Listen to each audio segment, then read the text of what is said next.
No.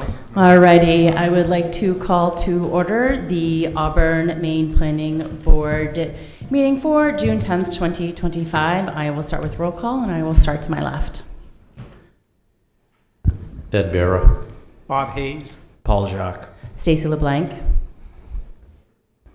Bilal Hussein. Darren Finnegan. Tim DeRoche. Maureen Hopkins. Riley Berger. Excellent. Okay, so the next item on the agenda are the meeting minutes. I will ask for a motion to approve or amend the meeting minutes. Do I have a motion, or So moved. do I have a second? There's an error that I Okay, need to discuss. go ahead. I noticed on page 3 of 4 at the 2-hour 15 mark, there seems to be the omission when I came back in after my recusal as a full member. Okay, we will note that. I also noticed on the bottom of page 2 where there was Maureen Hopkins' motion for a hydrogeological study. Should be a G there instead of a D. So. Okay, perfect. All right. With those adjustments to the meeting minutes, do I have a motion to approve the meeting minutes with those amendments? So moved. Do I have a second? Second. All those in favor? I wasn't there, so action motion carries. Alrighty, the next item on the agenda is a public hearing and site plan review for the Brickyard Commons. At this point in time, I will hand it over to staff for a briefing. Oh, actually, before I do that, thank you so much. Do we have any members that would like to recuse themselves of this item, agenda number 3? I will be recusing myself from this agenda item as I did last month. Okay, excellent. So I will elevate Ed Baird to a full member for item number 3, Brickyard Commons.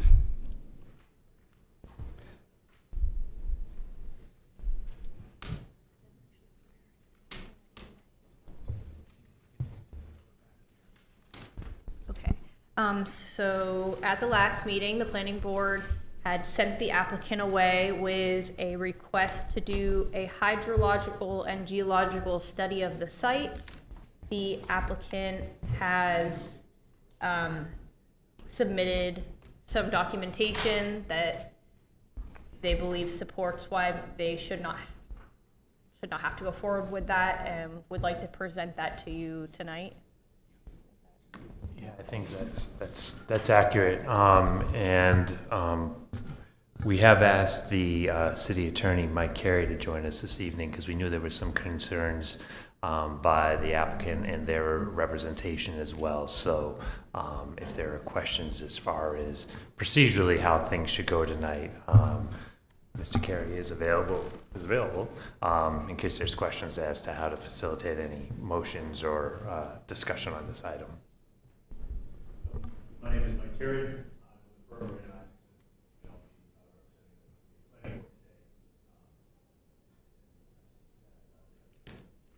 Excellent, welcome. And just as a note, you have to press the button on the microphones in order to get So them. the microphone works. I'm Yes. Mike Carey with the firm Brandon Isaacson, and I'll be representing the planning board tonight. Excellent.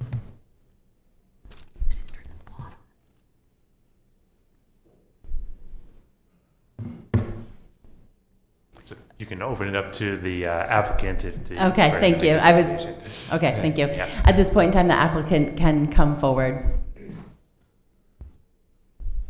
Good evening. My name is Mike Gatto. I'm here to represent JIG Investments. I'm also here with Michael Bonds, who is the civil engineer from Mainland Development Consultants, who have done the plans and helped with the application.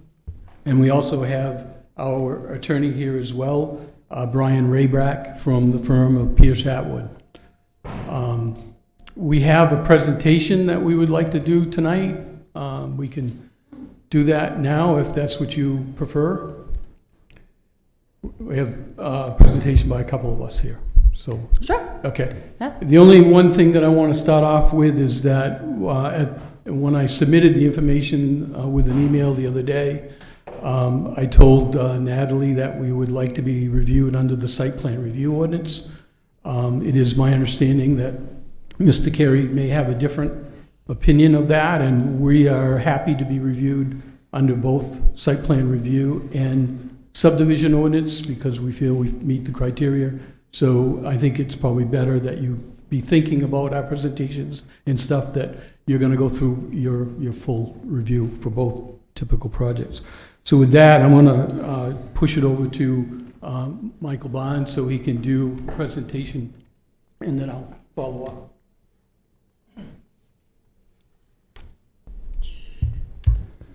Good evening. My name is Michael Barnes. I'm a professional engineer with Mainland Development Consultants who did plans for this project, are working on it, and had a couple things that I wanted to run through, and I sent Natalie 2 PDFs, the first of which is a plan and profile that we put together of the surface, the other one. Maybe it's the second one. There we go. Has some drawings on it. Do you have the one that we submitted that Mike sent? Yeah. Thank you. So, as was discussed last month, there's a safe handling site to the south of the proposed development location where they offloads various chemicals, and it shows up here on the left-hand side of this PDF. I'm going to switch over to the wireless mic here so I can go to the board. Is that working? Yes, it is. So on your left, the station line starts here at 10, and this is the safe handling facility going to the south. North is generally to the right and up on the sheet.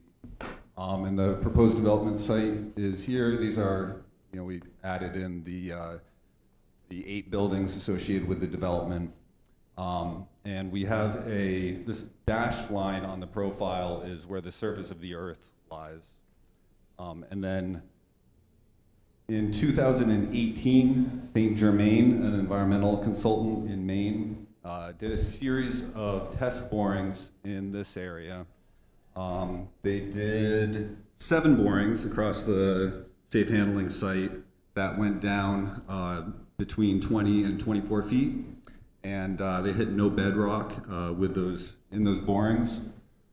They hit layered sand and silt down to about the 15-foot mark, and below that there was clayey sand, and below that there's and that's where there's glacial marine deposits, which is where the surface of the earth was at the time of the glaciers.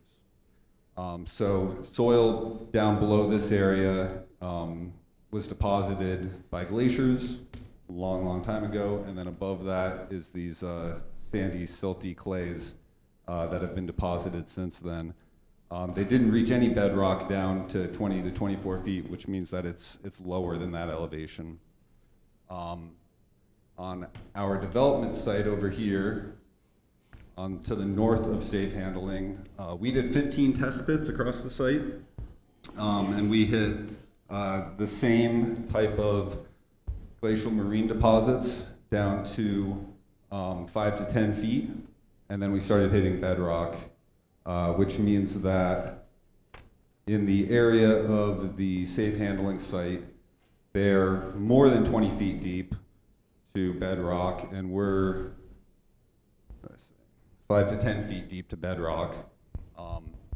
And as we all know, water flows downhill, so this profile here of bedrock is where the groundwater is going to seep down to and flow away from.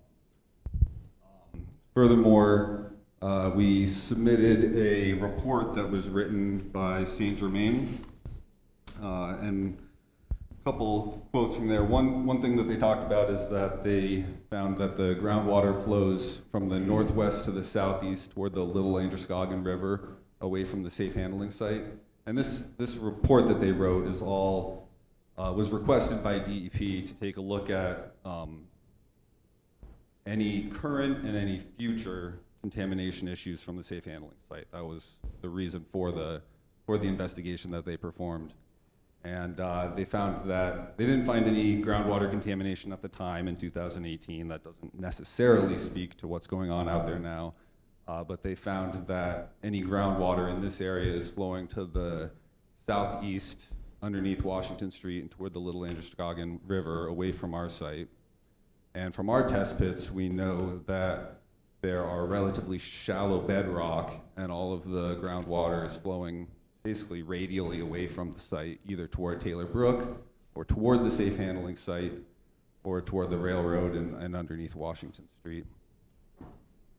So just a couple quotes to finish off on that point from the St. Germain report. And it gets a little technical here, but I just want to read through them. So site geology, talking about the safe handling site, consists of fine downward sequence of sand and silt, and clayey sand up to 24 feet with bedrock not encountered. Groundwater was encountered between 7 and 20 feet below grade, while perched groundwater and isolated and buried groundwater bearing units were identified. Groundwater on both a local and regional scale is interpreted to flow southeast. So that portion about perched groundwater and isolated buried groundwater just means that this soil in this area has some clay deposits running through it where groundwater gets trapped temporarily. It sits there for a little while, fills up, and then spills over down toward the bedrock. But the important part is that it's flowing to the southeast. They also looked at wells within a mile of the safe handling site. The closest one was actually the Crystal Springs, or right near the Crystal Springs. I don't know that it's associated with it, but it was right in this area. And their comment on those, the few groundwater receptors, i.e. wells, identified within 1 mile are very unlikely to be affected by site impacts, and the area is served by public water. So there are a few wells in the area. They found they're very unlikely to be affected, but the majority of development in the area is served by public water anyway. So there's no groundwater concern if you're on public water, and all of our development is going to be using public water anyway. The other thing that I wanted to, the second PDF that was in my email, just to make the point, I guess, is just a map. It's probably not even worth looking at, but these are where we dug test pits throughout the site. There's 15 of them. Summit Geoengineering Services, that's a geotechnical engineering firm, dug all of these test pits. They are certainly familiar with contaminated soil, vapors, contaminated groundwater, anything like that. They didn't bring up any issues with the site. If they had, they certainly would have brought them to the design team's attention. And we have no reason to believe that there's any kind of contamination on the site. The other thing I wanted to talk about briefly is stormwater. And I'll go back to this mic. And I'm done with that portion. So stormwater came up a couple times at the meeting last month. And just to clarify or give my perspective on things, the Environmental Protection Agency at a national level oversees stormwater discharge to water bodies. In Maine, it's the Department of Environmental Protection. In the City of Auburn, Auburn has delegated authority to issue permits for stormwater discharge on behalf of the Maine DEP. And all of this is very well established, very lengthy regulations for stormwater discharge, what's allowed, what's not allowed. There's a stormwater management law in the state of Maine that's a dense document that outlines a multitude of ways that one can ensure that the water coming off of a site is treated for quality and also controlled for quantity. So you're not increasing runoff off of the site, and you're not increasing pollutants in the water that's running off of your site. And any development project that's over an acre of disturbed earth, which obviously this one would be required to conform to that permit. And we have done that through all of our stormwater plans and extensive narrative erosion control, stormwater measures that are best management practices on a federal level and a state level. And the stormwater that's coming off of this proposed development would be clean and controlled to all of the regulations federally, state, and citywide. And that's what I have. Thank you. Do you guys have any questions for the applicant? I do. Okay. We've got some questions. Just a note, if I misspoke, sorry, before I answer any questions, the St. Germain report I was referencing was done in 2008, and it was brought to my attention I might have said 2018. Go ahead. Thank you. I had a chance today to review the materials, and I guess I have a question of procedure more than anything. Our board rules require submissions to be made by noon on a Wednesday for consideration at a planning board meeting on a Tuesday, and your memo is dated June 6th, which is Friday. So how is it that this is even timely? And by the way, we do have an opposition, a complaint, if you will, from one of the abutters, so I am concerned about the process here.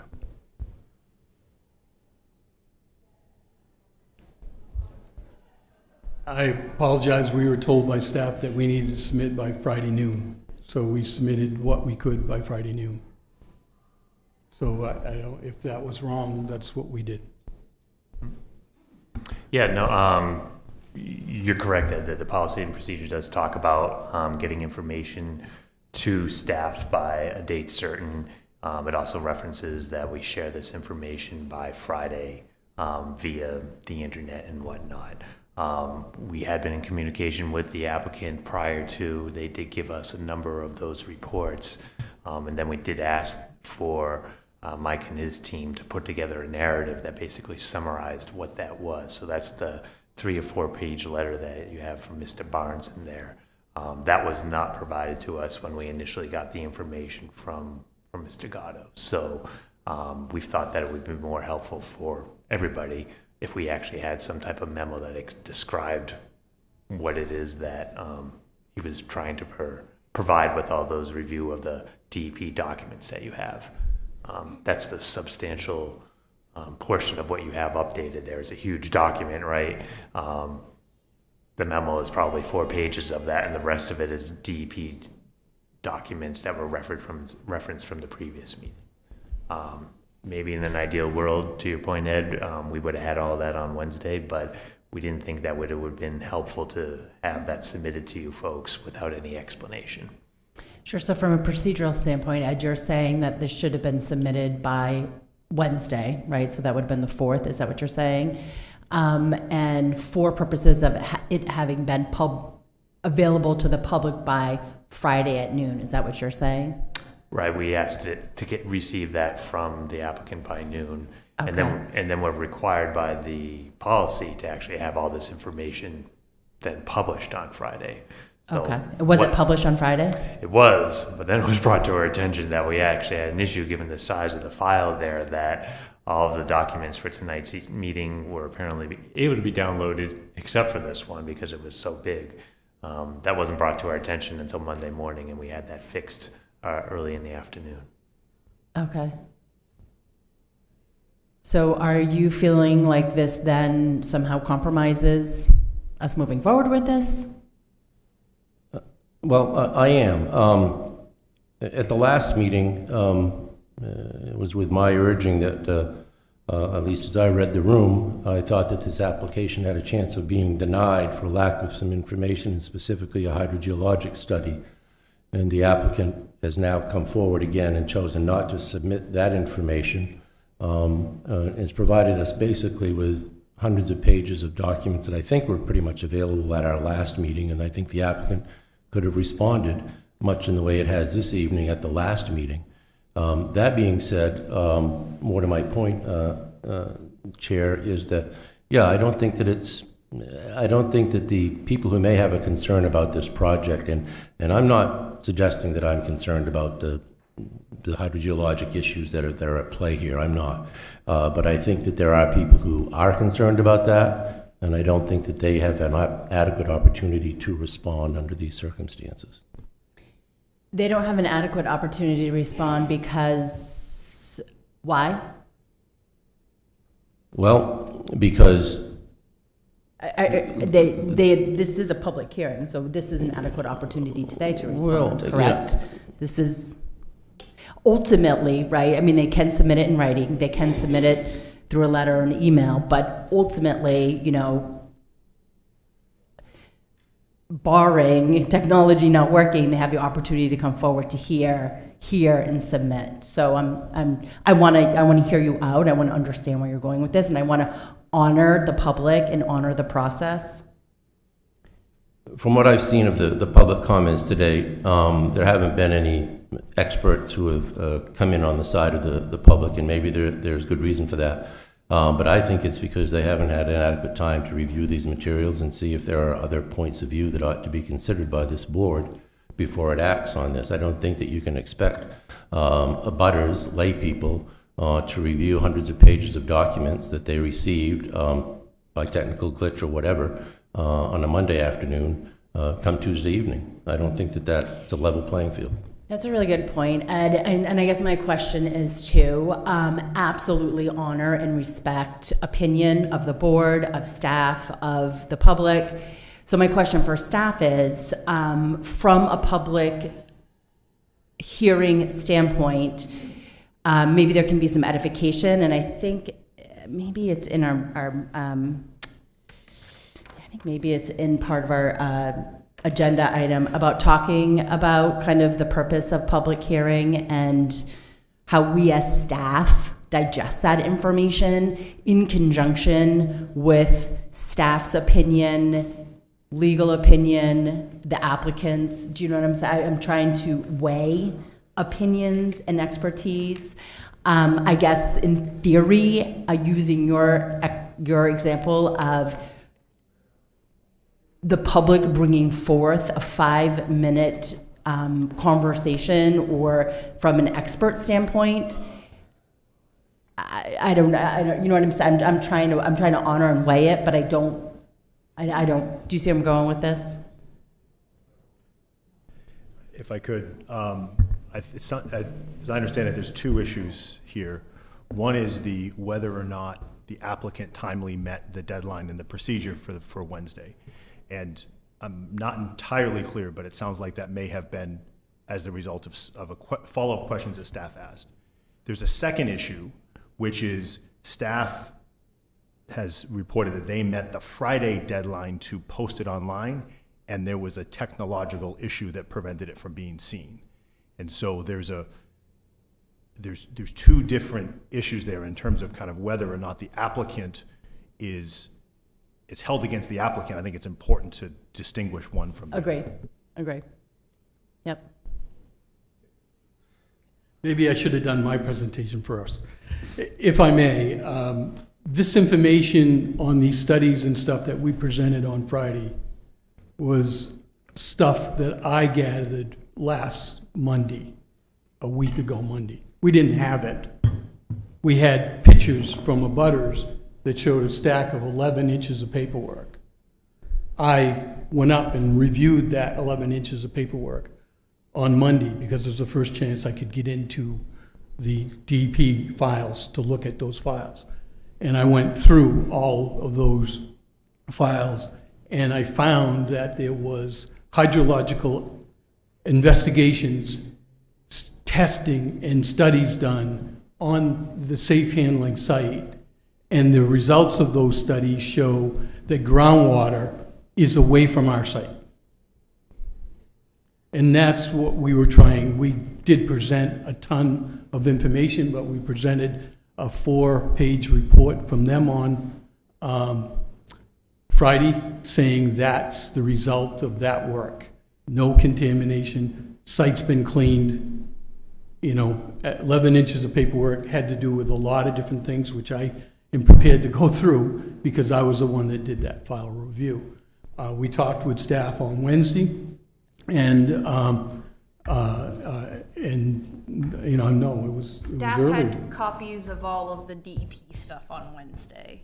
What we didn't have was that summary from mainland on Wednesday, which was at the request. We'd met with Mike and Michael, and we requested that they summarize it. Yeah, Tuesday. Yeah, you're right. Yeah. So the information was there on Wednesday? All the information, not that memo.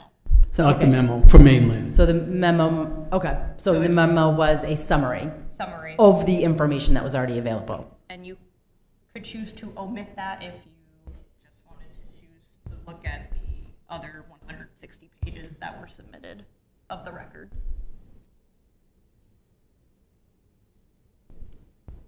So the applicant met the deadlines. Just my only question on, because we've seen this has come before us several times, so we're pretty familiar with it, and I would be prepared to review it as long as the glitch of the packet not being up would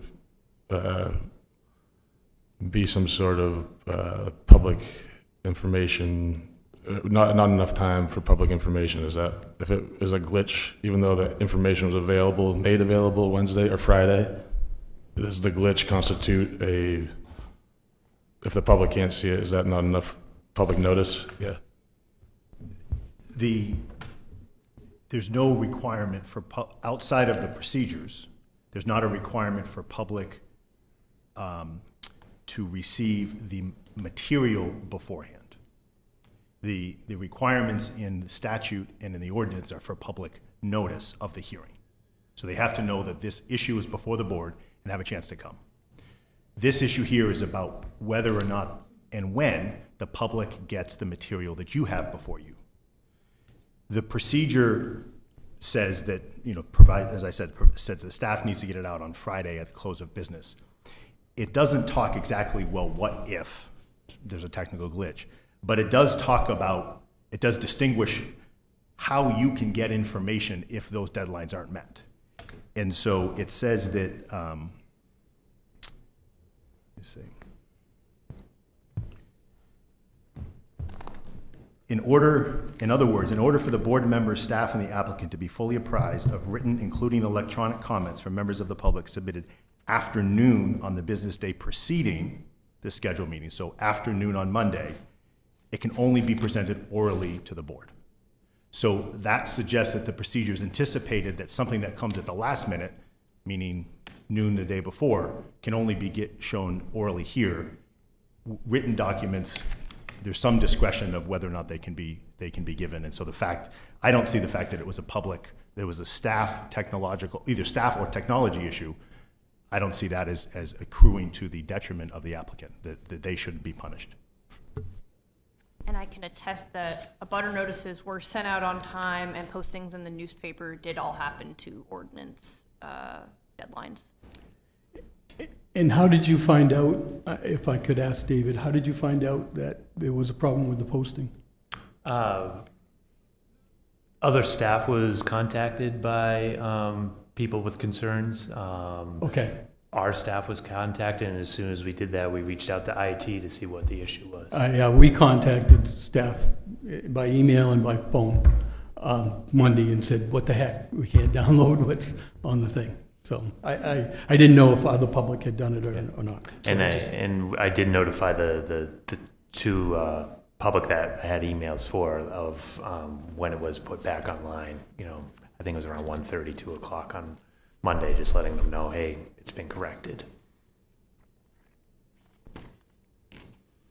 Okay, so before we move on, because I know, Maureen, you had a question too. How are we feeling about Ed's concern? Do we feel like it has been put to bay and we can move on with this further conversation? Any other questions around that? Concerns? Okay, seeing none? Yeah. So my question is for, sorry, I forgot your name, the professional engineer. Just because this has been a matter of concern for the board and for the public, I just want to clarify that it's your testimony tonight that, in your professional opinion and based on the evidence presented, that there is no possibility that there are any hazardous chemicals in the soil on the site.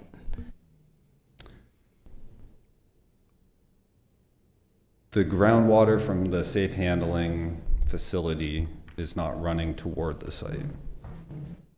I can't testify that there's no hazardous chemicals anywhere on the site. And I don't know if this is like have quote unquote a test. I don't know as testifying. I just want to be That felt careful. really serious I want to for be a careful second. about the language that we use, that we don't intimidate people in the public. So yes.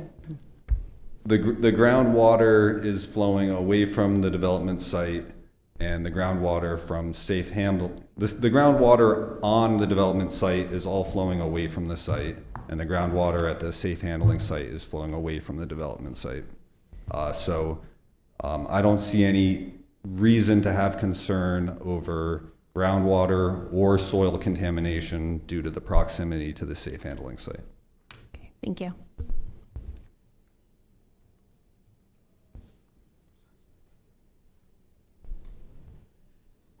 I think the rest of mine is verbal testimony, going to try, and it's maybe lengthy and I'll try to make it short, is going to try to answer the outstanding issues from our notes so that we could give you an answer to all of the issues that had been brought up by the public as of today. I haven't received any, well, there's been some emails, I would say as of Friday, okay? This has been a long process, as we all know, and in April, you received testimony from a neighbor of a personal meeting with the general manager at Safe Handling, and it was stated that Savage Safe Handling, I'm sorry, that Savage had grave concerns about this project. Shortly after leaving that meeting in April, I knew from others that that statement was not necessarily true. In fact, in May, you received a letter from Savage that stated they have no concerns. And went on, well, I will quote, have no concerns about the proposed Brickyard Commons as it relates to our business or safety of our team members, customers, neighbors, and community. They went on to say that federal and state regulations dictate setback requirements for material handling at our operation, which we comply with. Additionally, we have spill prevention plans in place as required and follow those procedures on the rare occasions they are needed. We also diligently comply with all the reporting requirements. I think based on the evidence that neighborhood have provided, those statements in the Savage letter are important. In May, you received testimony from another neighbor about another comment in the Savage letter that read, I write to provide clarification of the public comments that lack understanding and/or included missing statements about Auburn Transload Terminal and the proposed Brickyard Commons development on Brickyard Circle.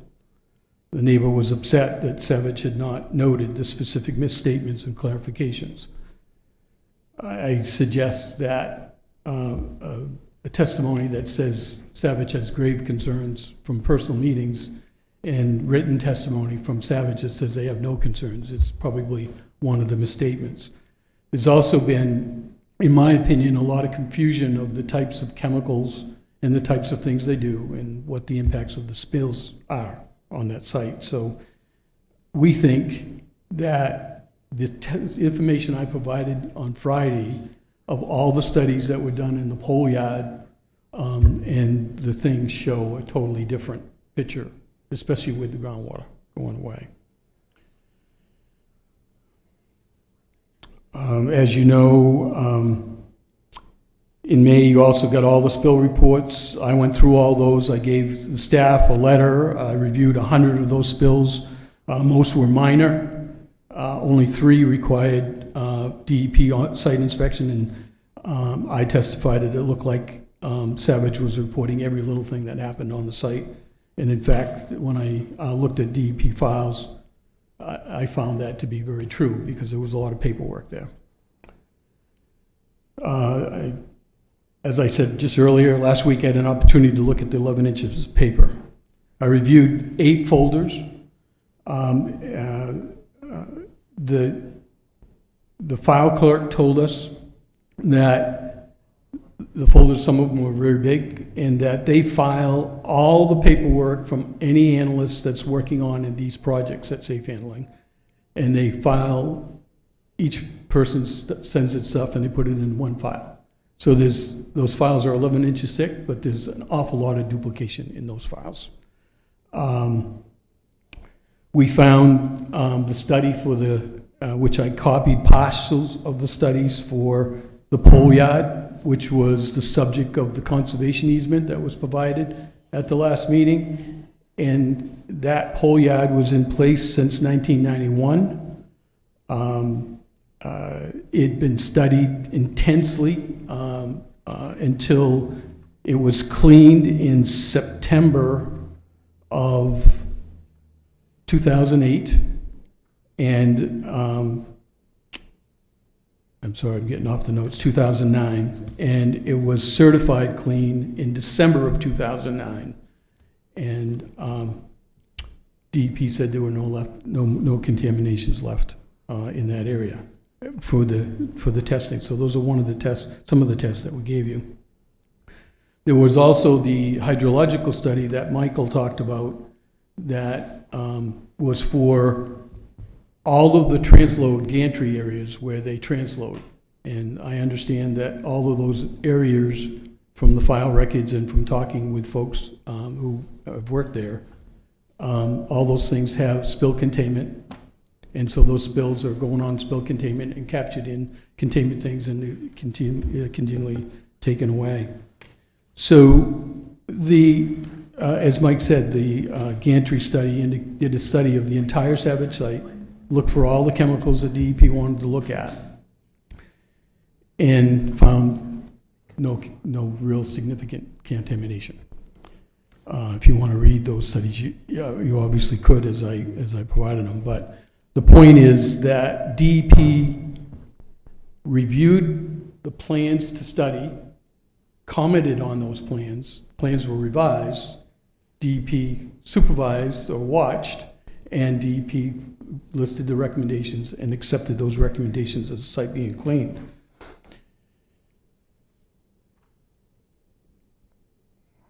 So I also went on to talk to Ford Reike, who used to run Safe Handling before it was sold to Savage, who owned this property before my client bought it. And he basically told me that that property that we're proposing to develop was raw land, and he bought it for future expansion of the safe handling facility. When Savage decided they wanted to buy it, he ended up selling it as he bought it. He didn't do any testing because he didn't think there was any need, because he had watched it for years that he operated safe handling. He also told me that Savage Safe Handling had a deal with him that before they purchase, they could do all the studies they wanted. Hence, all the studies in 2008, 2009 were done to satisfy Safe Handling, who bought it in December of 2009. I mean, Savage Safe Handling, I'm sorry. As I said earlier, DEP signed off on all of those sites. Last month, I gave staff a report on the spills. Since Savage has owned the site, there have been 18 spills that we talked about last month. That were small, all less than 15 gallons except for one. And you were also told with public testimony that the files from 16 to current have not been scanned. File clerk told me I needed to call Chris Swain at DEP, and he would help me find those spills. And I talked with Chris, and the only thing he had in his files were the covenant that was given previously, and there were no known spills that he had. He gave us a website that we could go to.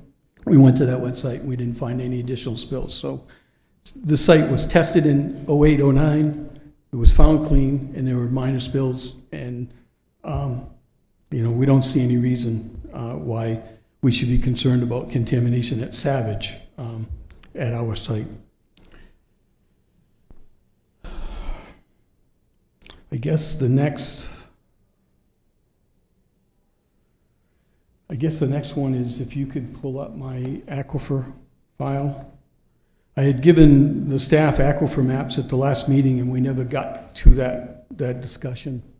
Could you do number one? At the last, and then we'll just follow with 2, 3 down through.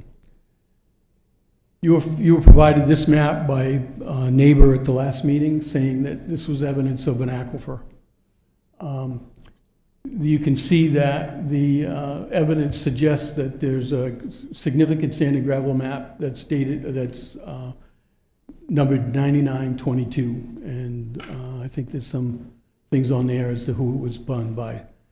Can you go to the next one, number 2?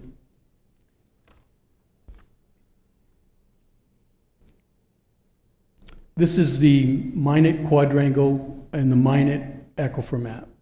Can you go to number 3? This is the Lewiston quadrangle and the Lewiston map. Can you go to 4? This is the title, Lewiston quadrangle, open file number 99-22. The testimony was that she wanted more time to find the map. This is the map. If you go to the next one. Legend, geographic and well information legend. I just circled the spring with general direction of flow. The next one. This is the aquifer legend. Aquifers are in orange and yellow on the map. Can you go to the next one? This is a graphic we made where we pasted the Minot and the Auburn one together right on that line that goes down through where she just had the cursor. Yeah, and that's our site. And if you can see that there's no aquifers. The yellow at the north end up there is 7,000 feet away. The one over in Lewiston on the side of the river is 10,000 feet away. And the one south of our site is 8,000 feet away. Can you go to the last one?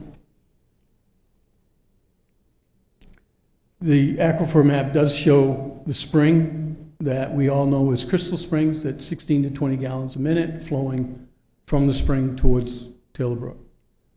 So groundwater contamination and other things have been an issue. I just wanted to make sure that you folks knew that the state mapping system, there are no aquifers at this site. You received in April some testimony that the owner of Crystal Springs was concerned that if we did this project, they would be required to do an expensive hydrological study. My experience of years of doing this type of work and working with Poland Springs and with other clients that do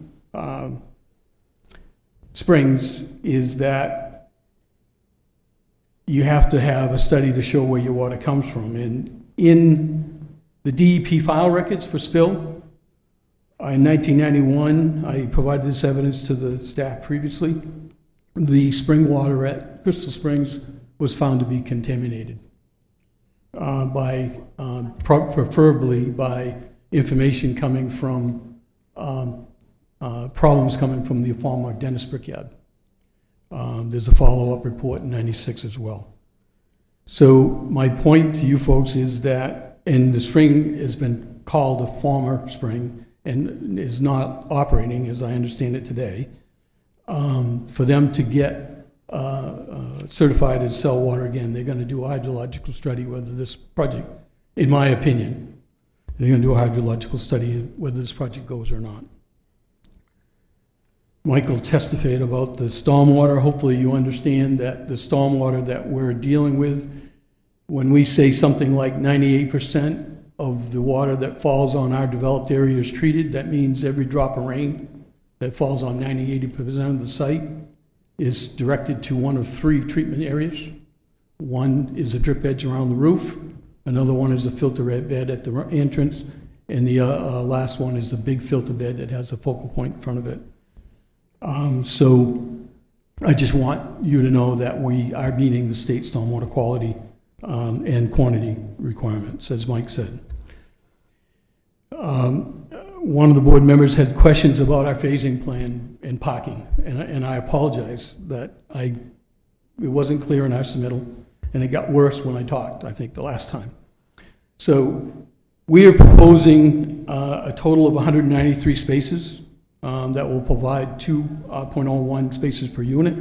Your code, as you know, only requires 1.25 spaces. That's a minimum requirement. There is no maximum standard. To address concerns that raised during the 2022 approvals, the applicant agreed to construct, and this is new evidence, that 167, which was reported as 168 in my application, spaces to serve the first 8 buildings. That would provide a ratio of 1.75 spaces per unit, and there would be 26 spaces that could be built in the future. It should be understood that the applicant's going to understand very quickly, as he starts renting buildings, whether or not he can get by with 1.25 or 1.75, or what we believe is going to be somewhere between 1.75 and 2 to service his units.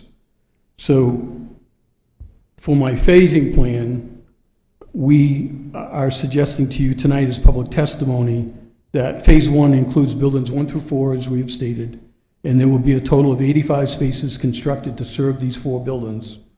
The parking ratio would be 1.77 in phase 1 per unit. There will be a room for an additional 12 spaces that can be constructed if or when required to meet tenant demand. These spaces would be raise the parking ratio to 2.02. Phase 2, buildings 5 through 8, there will be a total of 82 spaces that will be constructed with those 4 buildings, and there'll be 14 that could be constructed in the future. Ratios when construction was first done was 1.71 per space per unit, and it would be 2.0 in phase 2 if all the spaces are done. In summary,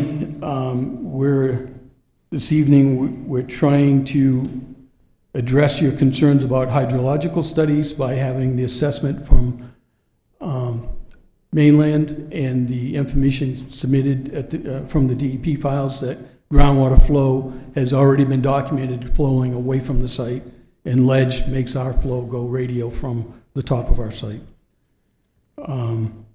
We've updated response and testimony on the spills as to what's happened at safe handling since 2012 to 2024.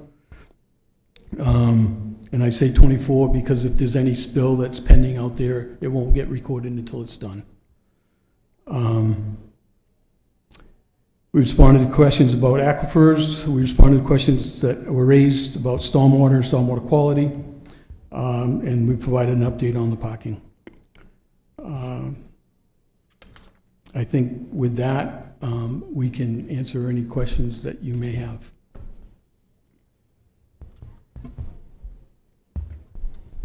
Any questions for the applicant? We'll have public comment in a sec.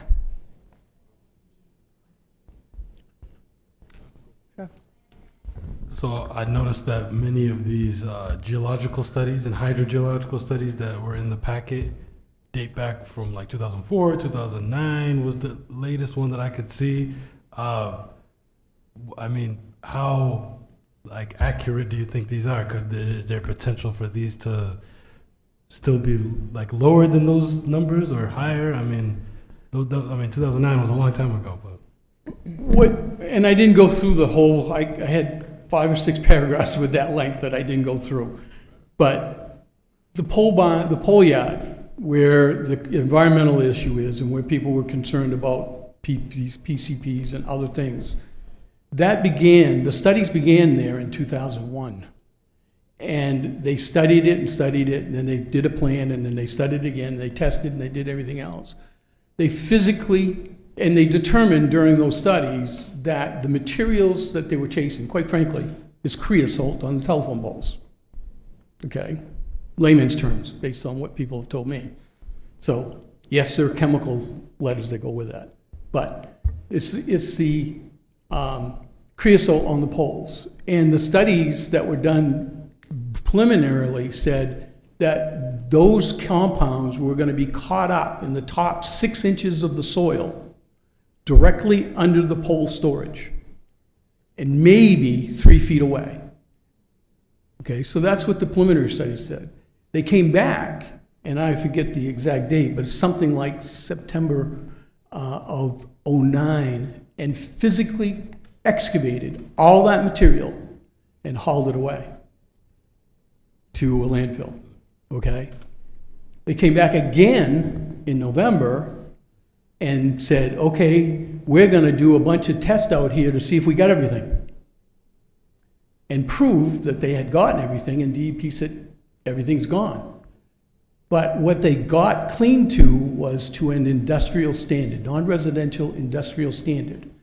So that's why the covenant came in after the cleaning, to tell people that it can only be used for non-residential industrial purposes only. At the same time, before that whole yard was cleaned, they were concerned about all the spills that occurred everywhere on the site at the transload facilities. So the St. Germain people came in and did a plan for DEP, which I gave you, and the first plan, not the revised one, and I gave you the study, that they went in to prove whether or not those spills of any size that had occurred between, I think 2001 was the first one we got, to 2008, when they did their study, had they caused any contamination on the site. And the dialogue in the letters talk about the fact that the spills would be tied up close to where it was going. They did a testing plan. They did surface water testing, they did groundwater testing, and they did testing around the gantries and things like that, and found the site to be basically clean. I mean, there was a comment in there that it met drinking water standards. There were elevated chlorine and a couple of other things, but there is no, and since the groundwater flow is from the railroad tracks away from our site, you know, the contamination that goes down into the ground is gonna go away from our site, not towards our site. And it's higher in elevation at our site. So when you take everything together, we believe that the site was clean in 2009 before Savage bought it. They've operated a great operation since, not that Safe Handling did anything bad, but Safe Handling, is, you know, you look through the paperwork, and Safe Handling was caught between a number of different interpretations of rules during the 2000 to the 2008 range. And there was a lot of correspondence about, well, when do we report this and what do we report, and so on and so forth. But bottom line is, you know, we believe the site is clean. Hydrological flow is away from our site. Why should we need to do a hydrological study when we know we have ledge? Groundwater is going to go to that ledge and rapidly go. Could infiltrate into cracks, but it's going to go away from our site, from the groundwater. Okay, go ahead. Two questions. One, why did not this development proceed under the original approval? Good question. My life would be a lot better if it had, okay? We had a purchase sale agreement. The person with the purchase sale agreement dragged his feet. He had 2 years to get it started as the permits allowed. We got one extension, and then he walked away at the last minute. And it was too late for us to go in and do the work. So as much as I tried to go in and do the work, we couldn't do the work. So we now have another purchase sale agreement, and we are ready to close as soon as we get this approval. So that kind of answers my second question. So this project actually was put on the market? So, Yes. and that's currently the situation. It's moving ahead more for sale for another developer to actually do Someone who was involved in the first purchase sale agreement went to a different team and sold it to a new buyer group to come in and buy it. And so we decided to come back in and get the approvals, because they can't go forward until we get the approvals. They were gonna, they pulled a building permit, but it was agreed that it didn't meet the time frame. So they're gonna wait until we get approvals, and they're gonna hopefully move forward. Yeah, market conditions, that's the key to, you know, we can get projects approved, but you can't dictate the market. Interest rates were high, you know, things are a little bit different. You get somebody with more financial backing, maybe you can get the project done. So this project is being sold. Okay, any other questions for the applicant? Okay, seeing none, I will seek a motion to open up public comment. So moved. Do you have a second? Second. All those in favor? Okay, if you are a member of the public and you would like to come forward, please state your name, your address, and you have 5 minutes. And just note that we will be taking notes. We will write down your comments. If there's any questions, we will make note of those questions.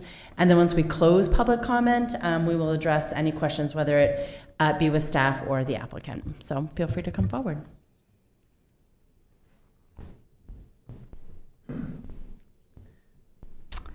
Good evening. My name is Renee Cody, and I live at 54 Dawes Avenue. I'll read my remarks. Until about 30 hours ago, along with the other abutters and members of the public, I thought that tonight's agenda item regarding the Brickyard Commons project would be the applicant's yes or no response to the planning board's decision on May 13 to require a hydrogeological survey and soil analysis before granting a permit for the project, or maybe a request to postpone. I contacted the planning department on Friday inquiring about any new material that might have been received regarding the project. At the end of the day, I was told by an employee that the file had been posted. The employee stated first that nothing had been added to the file, but then she corrected herself and to say that something had been added. However, the file posted to the website would not open. On Monday morning, a visit to the planning office confirmed that there was a problem with the file. When the issue was resolved in the afternoon yesterday, I was surprised to see that the file now included an additional about 150 pages or so, that the applicant is asking to be excused from the planning board's decision in May. So I'm not going to address the new substantive issues that the applicant has proposed on the opening pages of the file and in his verbal testimony tonight. These are not items that have been noticed in the agenda or the public announcements, and the abutters, the public, and the board have not had adequate time to do more than skim the new text.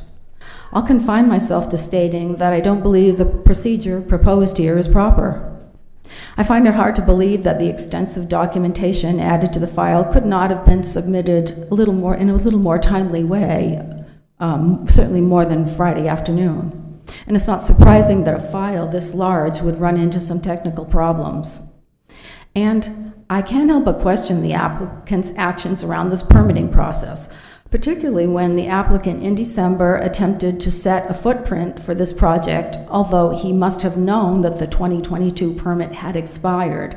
And this is referred to in the file on page 409 and 410. The optics here aren't good. Over and over again in this process, we've heard about the applicant's bottom line as a reason to do things his way.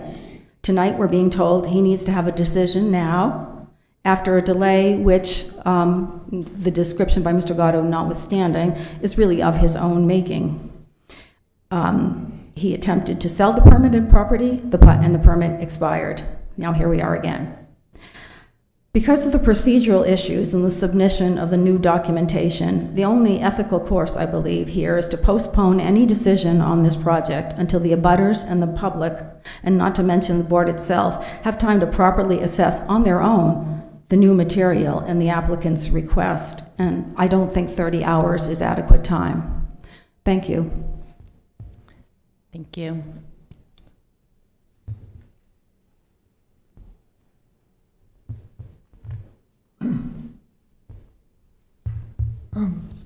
Stephen Beal, 575 Johnson Road.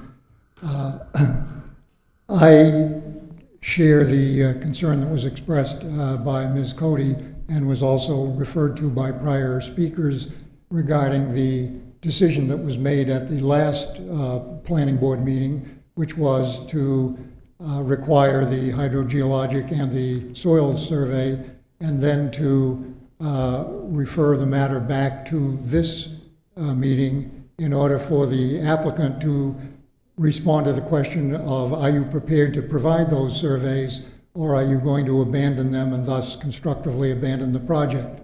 I was also surprised when I saw that this matter was advertised as a public hearing and thought to myself, this must just be the board's way of, or the staff's way of announcing that this is the review procedure to ask the applicant, are you prepared to go ahead with these studies, and not for a full-fledged hearing on entirely new matter. So I decided that I would pay close attention to the posting of the information on the planning board website for the agenda and its attendant items on the latter part of last week. I reviewed the agenda several times, or attempted to, on Wednesday, Thursday, Friday, and as of late afternoon Friday, hadn't seen anything. I first saw the agenda with the postings of this item, not the agenda per se, but this item at 5 o'clock on Friday afternoon, after the close of business. My computer may have been a few minutes late in posting it up, but that's when I saw it. So I attempted to open it, and after 5 minutes of watching a circle roll around, nothing happened.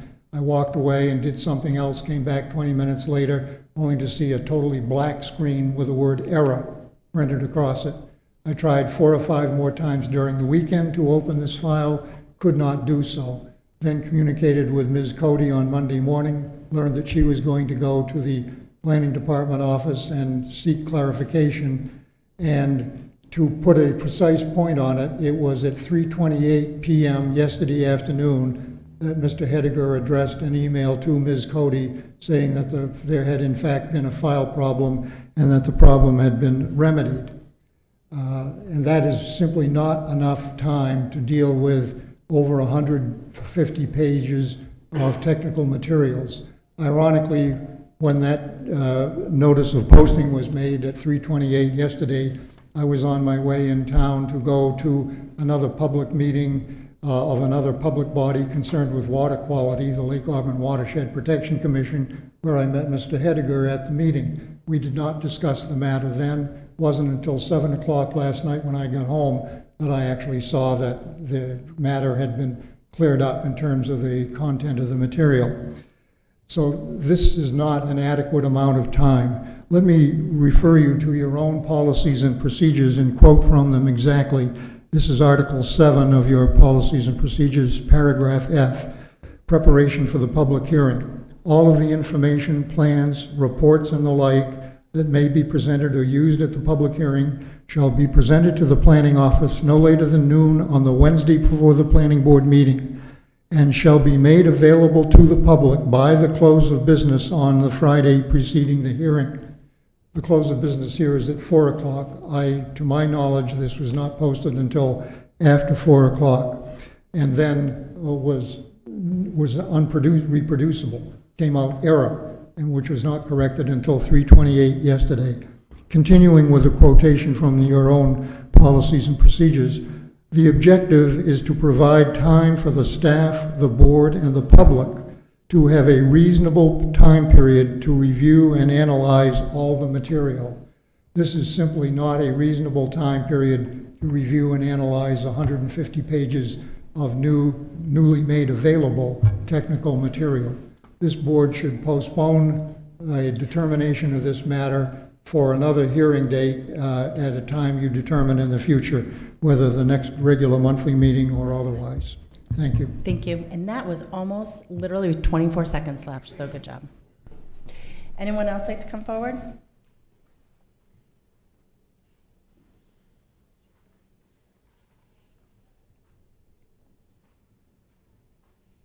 Could we get the first screen up that you The aquifer or the? No, the very first screen we started with that showed the site. Yes. Marcel LaRose. I am a professional City of Auburn citizen. I've lived at that site on the other side of the brook, a half a mile. My property goes from Washington Street, a Brickyard Circle, to Bennett Avenue. Do you mind giving us your full address? Excuse me? Do you mind giving us your address? Maybe I missed it. Did you guys get it? Your address. 47 Brickyard Circle. Okay, and thank you. 53 Brickyard Circle. Okay. And 0 Brickyard Circle for some reason on the map. Okay. And then there's another parcel that doesn't have an address. Hopefully that didn't take away from my 5 minutes. I guess I'm all looking. No, you're fine. Okay, so I was a Boy Scout once. So, north, south. South is on the other side of Auburn. Am I correct?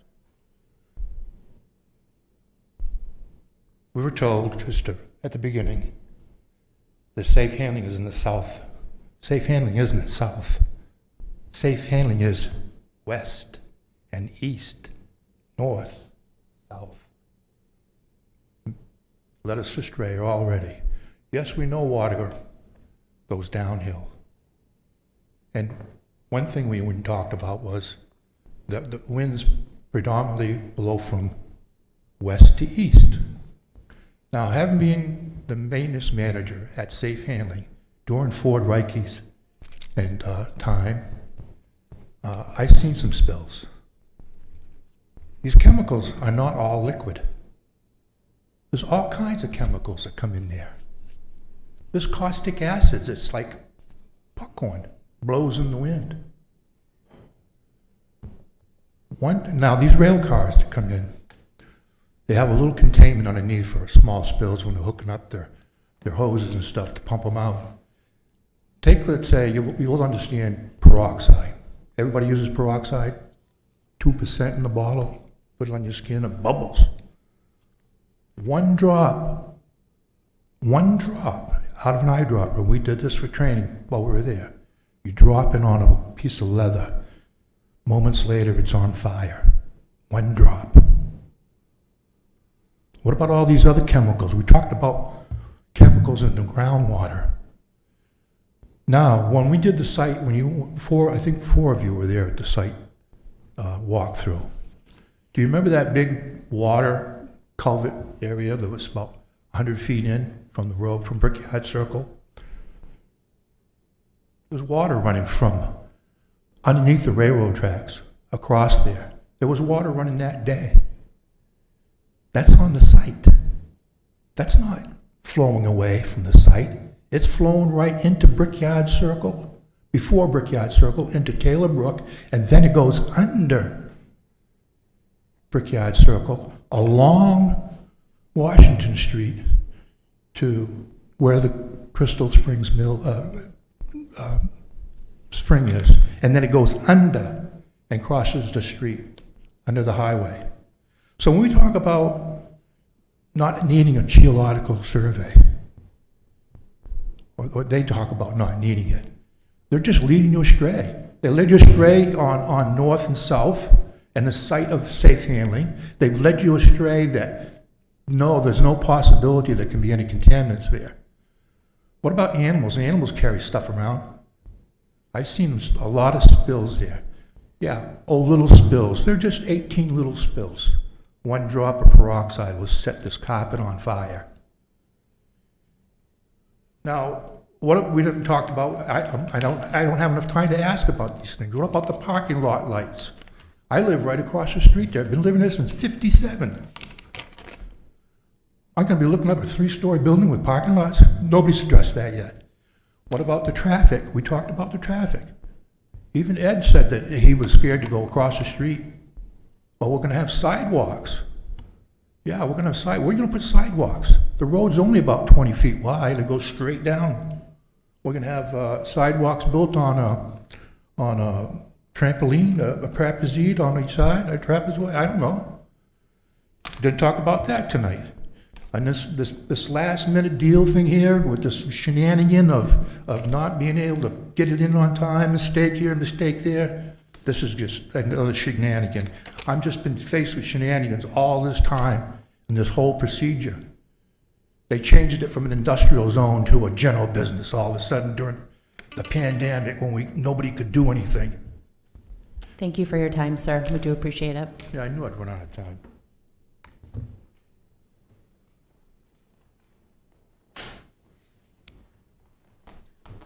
Hi, my name is Dan Moreno. I live at 41 Presidential Way off of Danville Road.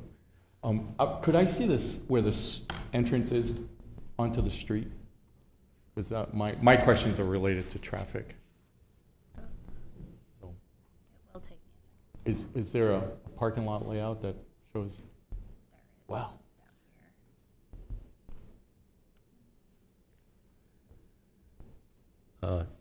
Excuse me, Madam Chair, while she finds that, I don't recall if the last speaker was referring to me. I don't think I ever made a comment about traffic and being afraid of anything out there. I don't know if he was talking about me or not. I heard him say Ed. I apologize, I couldn't make it to the last meeting, so when I saw that it was up here, I just wanted to ask questions.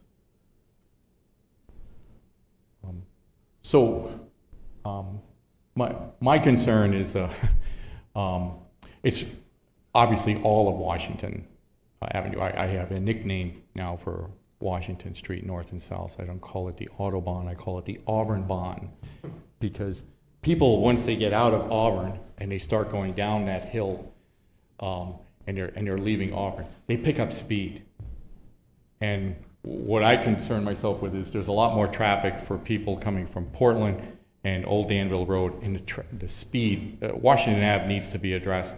And this is a real concern because you're going to have a lot of people entering onto this street with people coming on. And I worry about that because my daughter coming into town, I always tell her, be careful around here because there's a lot of traffic coming in from both sides on that. And so that was my concern. I'm a huge advocate for housing. I'm definitely on board with housing. I'm concerned about traffic in Washington Ave. I think you really need to pay attention to Washington Ave and don't let this get away from you. That you're creating a lot of traffic right here at this spot where people pick up speed. Both, they don't even slow down until they get to the top of the hill when they're entering Auburn. So I'm just pointing it out to you about that. Okay, thank you. Thank you. Anyone else from the public like to come forward? Okay, seeing none, I'd seek a motion to close public comment. So moved. Do you have a second? Second. Okay, all those in favor? Okay, public comment is closed. I think it's probably to do our due diligence. There was the concern brought forward again regarding the item that we had already addressed in terms of the procedural aspect of it. Does the planning board have any other questions, concerns around that? I don't know if you want to give your opinion again. I believe in the very beginning you had provided it as well to Ed's comment. That's really the only thing I kind of picked up on in terms of a follow-up, but unwelcome items from the board. The parking lot lights, we did discuss in a prior meeting that they might be visible from farther away, but they only project onto the site. That was something that was brought up. And both traffic concerns we've mentioned in last month's hearing, that the traffic study said that the additional traffic from this project is safe, and that we, as a board, can only ask for a review or a different traffic study, and I didn't get the feeling that we were leading that way, but that we can't disagree with the traffic study. So that was, besides the procedural element, those are the two things I saw.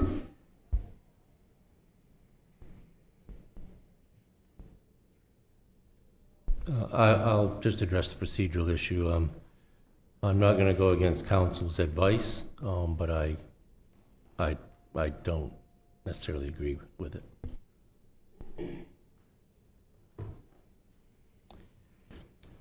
Sure, yeah, absolutely. So I know earlier council had talked about a statutory sort of, mandate that we have to have that public notice. But in our policies, it does mention that, and it was brought up in the public hearing, that these items for the public hearing need to be available to the public. So with that technical glitch in mind, where there was a time period from Friday to Monday when it was available, and the public had no access to the information for the public hearing, I wonder, I guess my question is, we met the statutory, we had the public notice that went out to the public, but I think there's a difference between that and our policy that states that the public needs to, the information for the public hearing is available to the public in a timely manner. So I guess my question is, are we violating our policy if we continue with this? You know, I mean, your thoughts on that?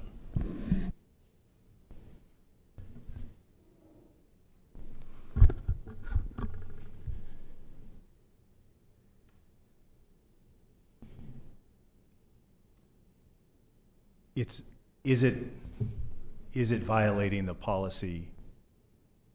The policy requires staff to post on Friday.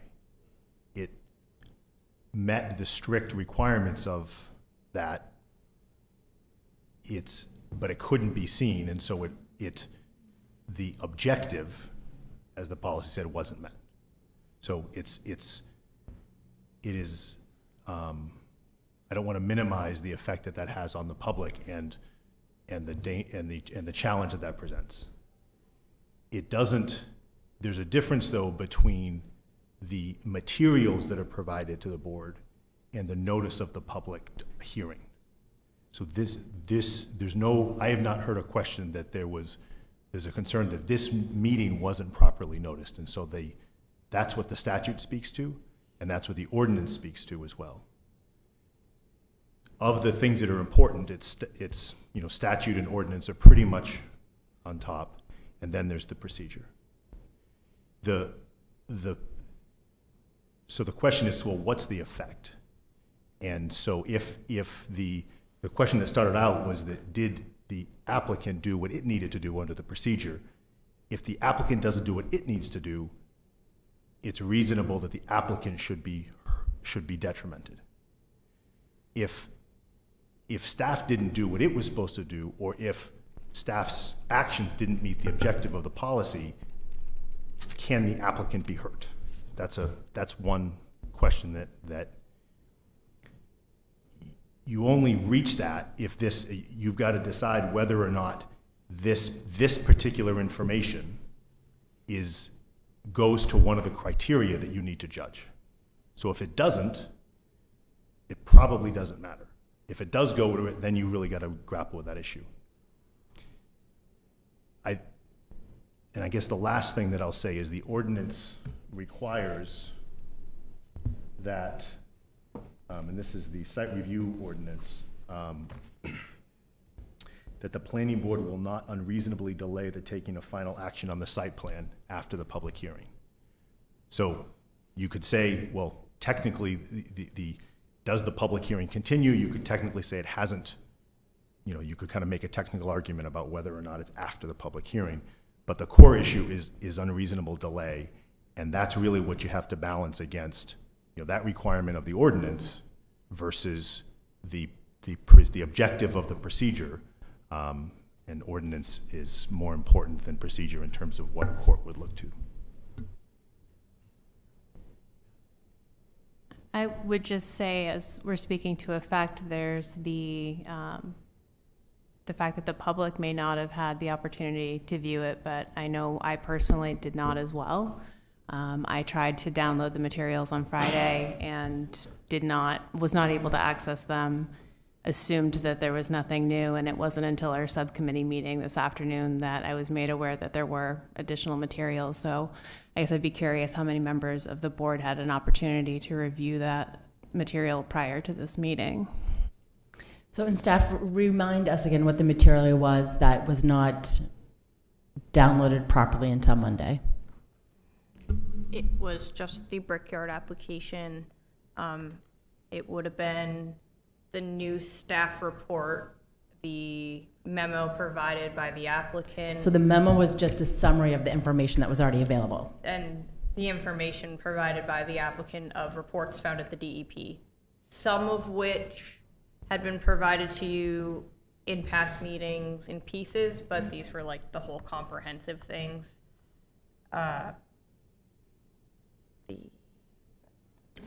That's what it was. Yeah.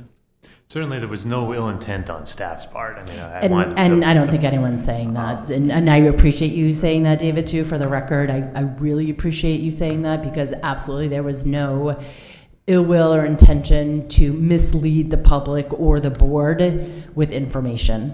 I mean, it's certainly in your purview. I mean, there's a sentiment this evening that there isn't enough time. you folks have the ability to postpone it again. You can review the information, you can take the time to look at it. You can choose not to even accept the information if you want. The comment was made tonight that this feels like it's a new hearing to address previous concerns. I'd leave it up to the applicant, but to speak to this, but I don't know that they're interested in doing the studies that was suggested last time, and that this is they're trying to demonstrate that they don't need to do those studies with this additional information. But again, if you folks feel that it's appropriate, you can postpone it. I don't know that that's necessary, but Yeah, it's I don't in feel your like purview. it's necessary, but I'll query the board and see how the board feels. And staff did email the board yesterday to tell you about the fact that you couldn't open it and that had been reposted. So, the planning board.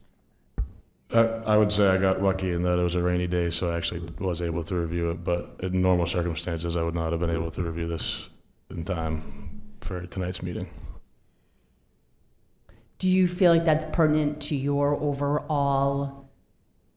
Well, no, because I was able to review it, so I think I would be able to vote on it, but. Did it make or break it for you? In combination with some of the things, the presentations tonight, it did quell my worries about hydrological study. But if it's the prior notice thing is a concern that the public didn't get to read this or come up with any rebuttal to it until less than 24 hours, well, a little more than 24 hours ago. So I do understand that concern. Anyone else? No, I will. May I? Yeah. Oh, yeah. You don't have to ask me. So if what we're dealing with here now is a question of whether it would be unreasonable delay for us to wait till July, I don't think that's an unreasonable delay. As I said earlier, I don't have concerns about the underlying question of whether there are contaminants on this property. My concern now is over process, and I think if we go forward with a vote tonight, and if the vote is a vote of approval, I think you're handing the abutters an issue on appeal that's unnecessary, and that we ought to delay this and see if the abutters do, in the next 30 days, have anything to say that bears on this question of the hydrogeology of the site. And I think that this discussion actually, leads to a bigger discussion that maybe we can have at some point later about the timing of submissions in our ordinance generally. It's been an ongoing discussion. I've been doing this for 6 years. I will say we've gotten really good. We've gotten really good at it. So yes, not everyone has an opportunity to refresh the internet on an hourly basis to ensure materials are there. So I understand needing to give some time ahead to allow people time.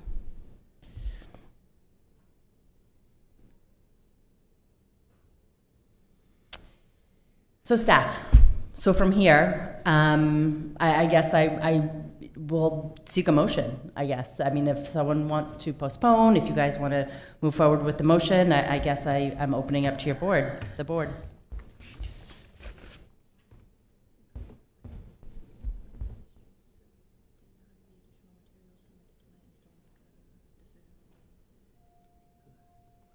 And may I remind people that, no motion actually means something. I'll make a motion that we, and I don't know if the correct term is table, postpone, delay our decision on this matter and continue the public hearing in this matter until our meeting in June to give July, thank you again, to give abutters and even board members an opportunity to review the materials that were presented. Do you have a second? Second. Do you have any discussion of the motion? Yeah, I don't think it's necessary. I definitely recognize the concerns about the policies, and we did just make the changes to these just a little over a year ago. A lot of the changes was to give us more time and built-in troubleshooting time to be able to do that.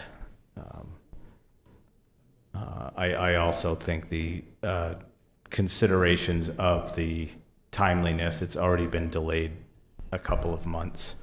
So another month is, not, it's not just another month, it makes it 3 months. And I do think that's an issue there too. I agree with Paul, and I think to, Council's point as well, is it an obstacle and it is meaningful to the point where it could influence and sway? I don't personally feel that way, and I feel like this is now becoming a procedural item, and so that's my personal opinion, but. All right, any other opinions before I call for a vote? Okay, so all those in favor of postponing until a date certain, which would be in July, all those in favor? 1, 2, 3, 4. All those opposed? 3. Okay, motion carries. And for reference, that would be July 8th by the looks of it. And staff, obviously it goes without saying.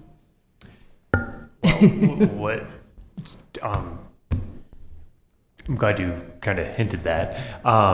There will not be a notice of the July 8th meeting because this was postponed, delayed, continued table, call it what you will. The motion made by the board is what it is. So any public watching or here in attendance, they can check with us to see if anything has changed, but assuming nothing has changed, the notice has been provided, the information is out there. So just please note that. So can you say that in layman's terms again? So we're not going to be notifying the abutters of the July 8th meeting. You folks okay, so the abutters will not be getting a notification of the July meeting? Correct. Correct. The information that is now available online is the information that's online. And council agrees with this? Okay. Will there be a public hearing? No, because there's no. I don't know that there needs to be a public That's hearing. what I'm saying. I'm just trying to really lay it out for everybody so we're all on the same page. Well, I think I would have intended that the public hearing will basically be reopened or continued so that if people do have comments on the information that was submitted, we can receive those comments. So if there's a public hearing, do we need a notice? There would. Okay. In the newspaper? If you've already noticed a public hearing and you're continuing the public hearing, you don't need to do a notice again. And unless council feels differently about that. Okay, any other questions on this? Can I go? And this is just thought of this. Is there a way to have a meeting before that just to expedite this? A special exception meeting? I almost think that's in the policy, actually. You can actually vote somewhere in there. Maybe next week, and that gives the public. Whether it's yay or nay, just to get the decision made. Didn't we just vote on it though? You would need to vote on it. Yeah. I'm sorry? We just voted on a motion, so how would you, First, let's see if we want to do it.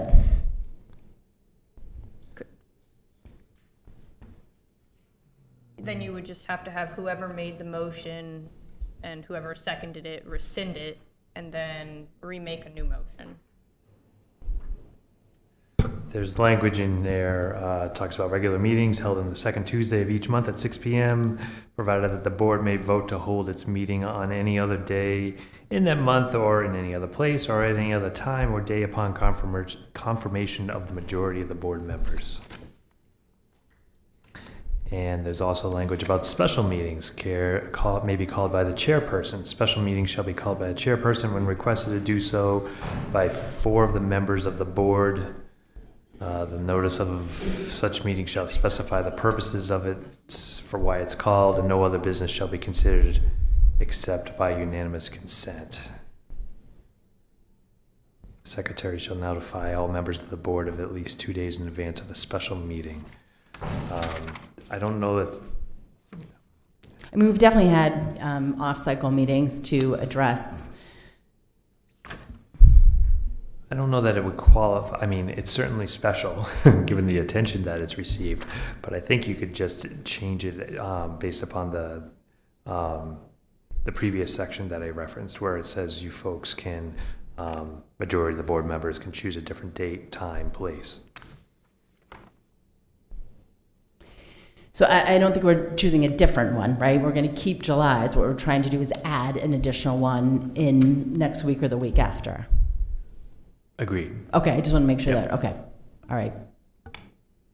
My question would be, how would we proceed with that if we had just passed the motion to make it a date certain of July 8th?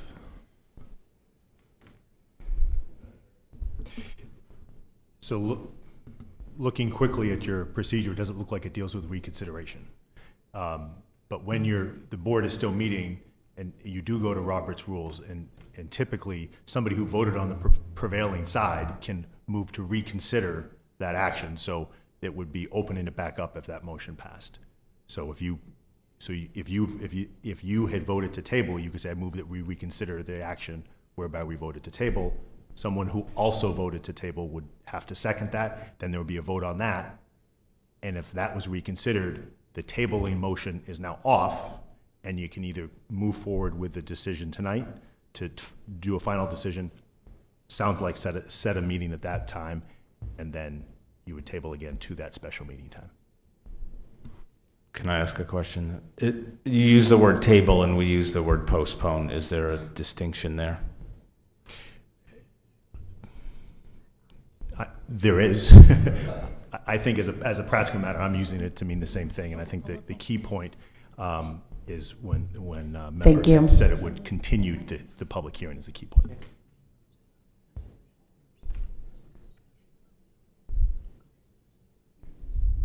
Well, for the sake of discussion, I will say that I certainly will. Make a motion. I'll make a motion to reconsider, but I'd like to know what the date is so that I know that. Yeah, let's look at we can do that calendars. first. I second that motion. So you want to know the date first? Okay, so how does the 17th work for people? Well, so we have a comp plan meeting that night at 6, so would... It doesn't have to be a Tuesday. You had said it could be as soon as 2 days from now. It could. Have a tea time? Kidding. Not really. I'm just saying it can be whenever we want, but there are a lot of meetings here this month that I'm aware of. Yeah, and Natalie's checking to see if we even have a room to make something happen. Yeah, that's what I was gonna do. Sorry, I got distracted. I do it on Thursday. 17th works, or anything between now and the 18th. Make it happen. Okay, so let's look at scheduling assistant.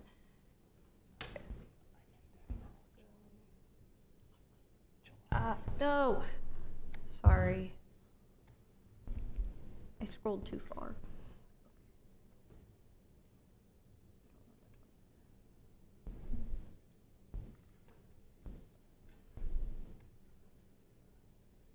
So we could do Thursday. The 12th? We could do the 12th.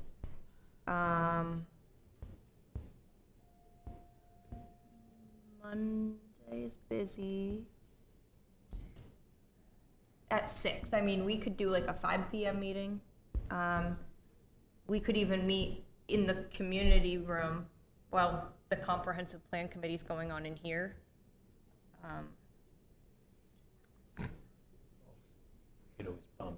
I'm sorry? We do have 2 members who represent us in that meeting. Looks like How does Monday the 16th look? the 18th would also work if we wanted to meet in the community center, community room. The Monday is council, it looks like. Okay, how does the 18th work for people? Okay, hold on. I just gotta check my calendar. 15th. Yep.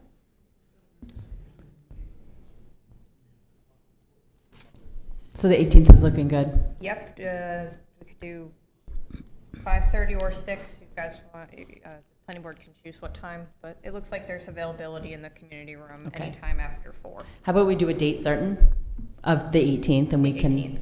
yep, and then we can, that's just using kind of terminology here, and going back to, for Ed, does he have, assuming he, does he have to rescind his original motion? He's making a motion to reconsider, so you Okay. had two people on the dissenting side there, or the side that voted Okay. to, against it. I think Ed made a motion and Riley seconded it. I'll move to reconsider my earlier motion. Do you have a second? Second. All those in favor?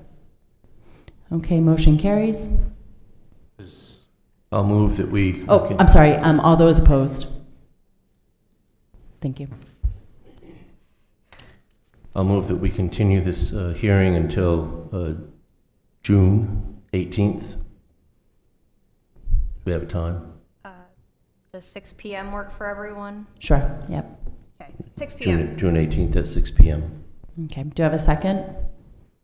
Second. Do you have a discussion of the motion? Okay, seeing none, all those in favor? Okay, excellent, motion carries. Great. Was there two, anyone opposed to that on the vote just then? I didn't see Bob voted for it. Yep. You did or did not? You did? Okay, Yep. thank you. Yep. All right. Thank you. Oh, you're welcome. Thanks everybody for your flexibility. And obviously, feel free to take bio breaks as we move through this. The next, oh, actually, you know what? I need to, elevate Tim, a full member, back to the board, and that then Ed now is an associate member. Perfect. Okay, so the next item on the agenda is a public hearing, a recommendation to the City Council for a text amendment. So I will hand this over to staff. Yes. This proposal is coming to you after a recommendation from the planning board at last month's meeting, as well as a recommendation from council to look at the density of the multifamily suburban district, which affects both the multifamily suburban district, which affects the general business 2, and the multifamily suburban zones of our city. And essentially, the biggest difference that it would do is, instead of delineating which type of housing qualifies for that 17 unit per acre, which, if you remember, was a huge conversation we've had over the past few months, it would instead apply that 17 unit per acre to all of that district, regardless of the unit type or configuration.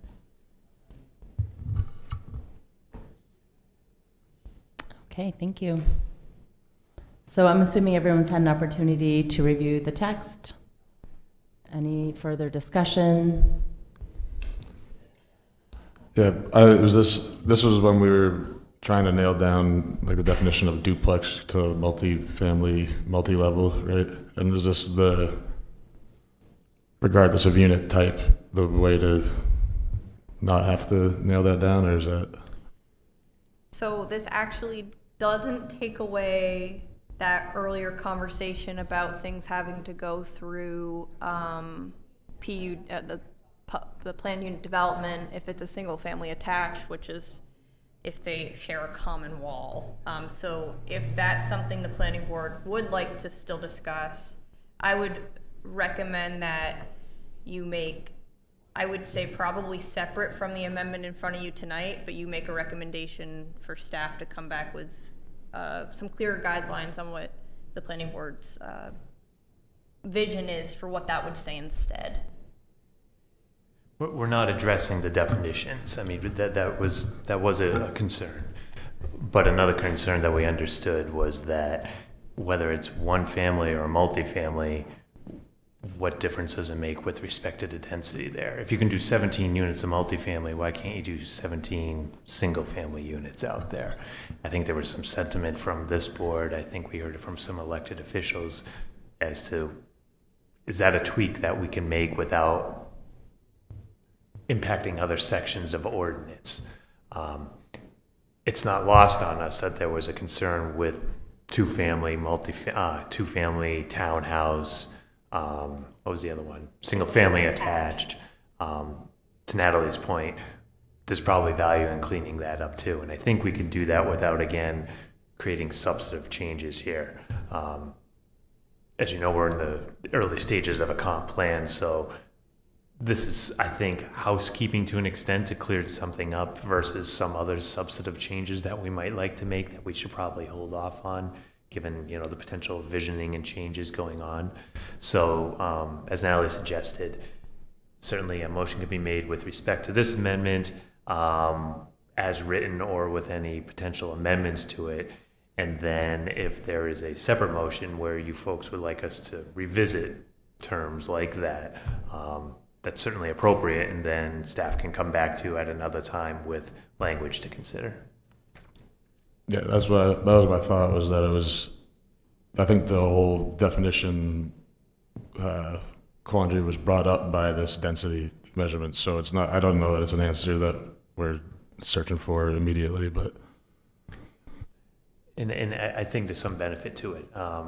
You know, this amendment, I think, will benefit that Danville project, but I also think it provides some clarity for other projects as well. The other change that we made in this is simply the terms up there, one family detached, two family. Those are terms that already exist in the zoning ordinance. So it's a headache for staff when we use different terms and they're not defined. So that's a little bit of housekeeping there as well, trying to be consistent with the terminology that's used.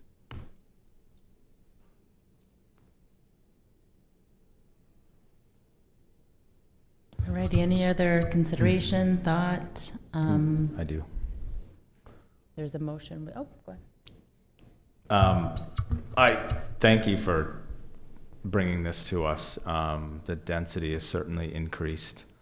I do think there are some limitations with some of the setback requirements that, especially the front yard, I really don't think 25 feet is necessary. We could put that in a separate addendum, like this looks pretty good. I thank you for cleaning it up too without the redactions and whatever you call them, the red line stuff. It reads nice and clean without that, thank you. In there, so that was in section 3, part A on that, section part B. This part C, the front one.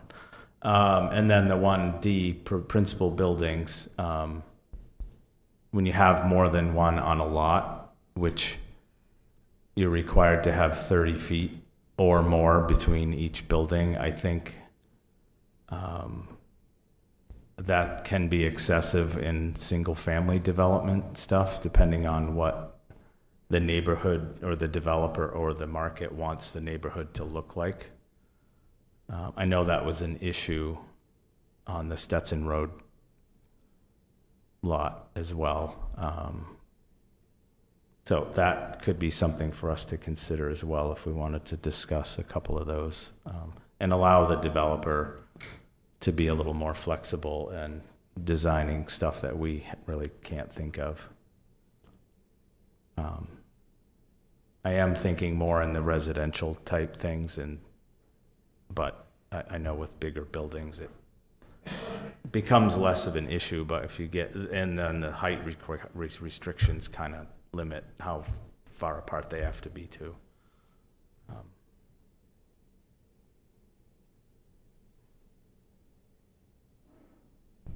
I think if we're gonna do large changes to it, then we might have a separate thing, because I was reviewing it more, like maybe alongside, or not alongside, but like similar to the definition of duplex, I have a separate hearing for it, because I was looking at just these changes and not thinking about making any more when I was reviewing it. I would just also make a note that we are in the middle of our comprehensive plan, and I think everything that's been said is all not super substantive, but some of these things might come out of some of the recommendations that come for areas of our growth zone, or should be provided to our social pinpoint website as opportunities to, goals or things that we can do to help increase density in some of these areas that we've designated. So I know part of the form-based code kind of took care of a lot of that with these level of restrictions, with setbacks and frontage and a bunch of other things too, open space requirements and things like that. But this particular zone has specific density requirements, so it's not going to increase density by reducing setbacks and things like that. So.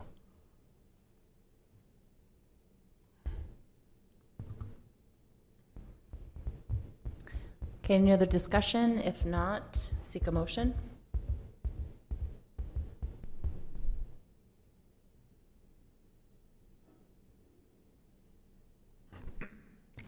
I move that the planning board forward the proposed amendments to section 60-307 of the zoning ordinance as it relates to density standards in the general business and multifamily suburban districts to the city council with a recommendation for adoption. Do you have a second? Seconded.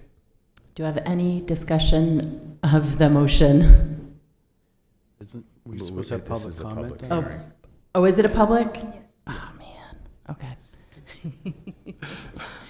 Sorry about that. Let's,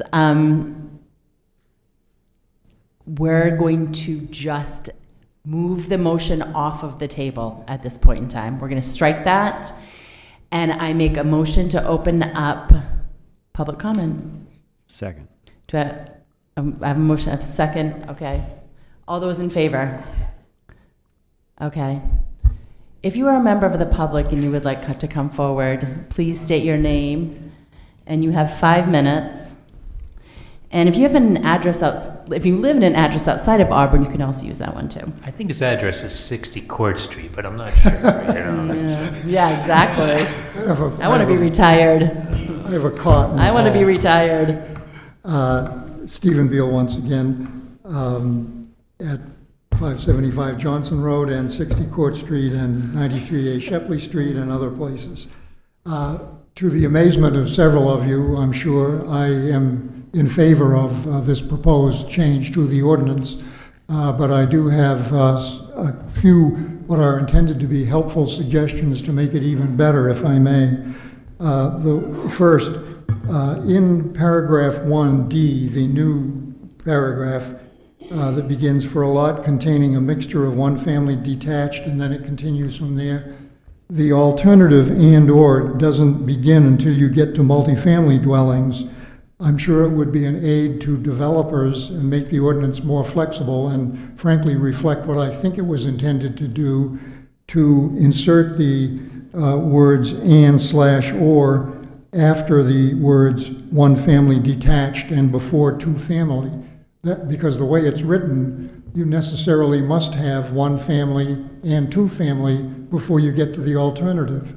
This would make the ordinance more flexible, and I think that's what was intended, to provide the opportunity for any of those combinations of one, two, or multi-family structures to be built.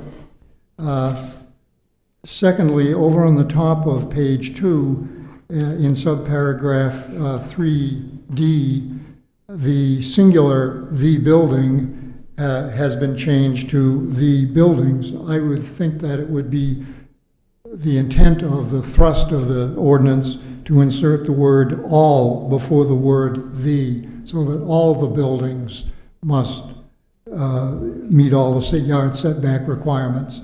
You don't want to make that standard applicable to one of the buildings but not the others.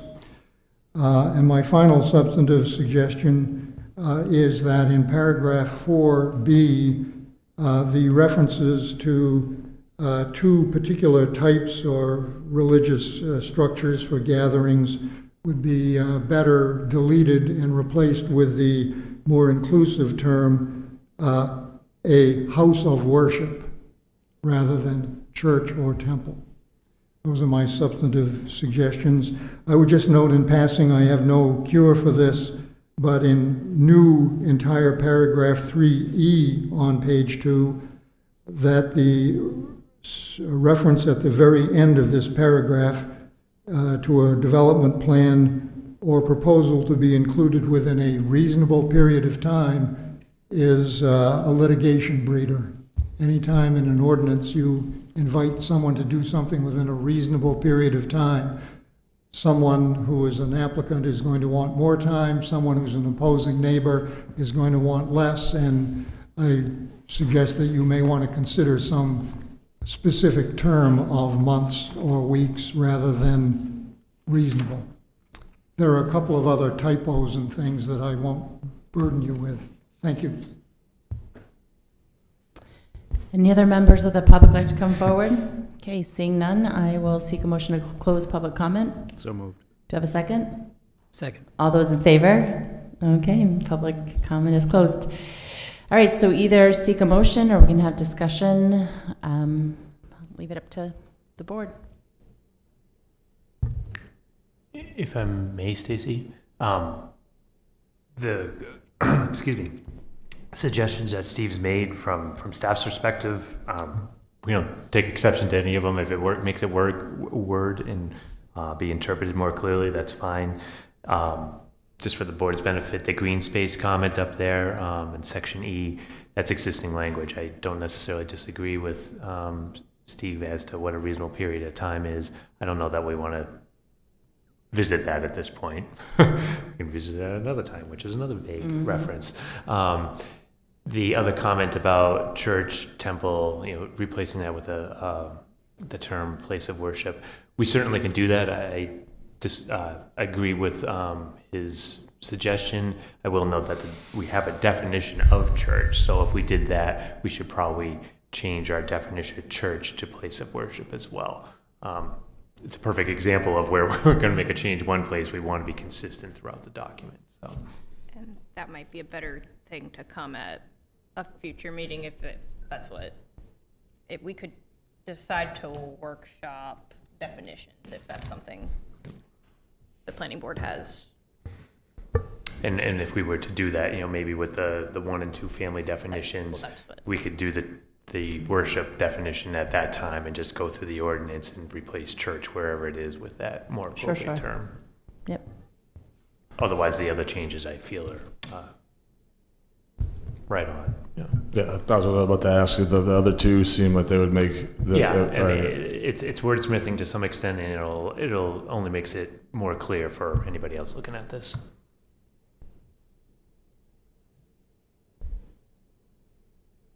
So,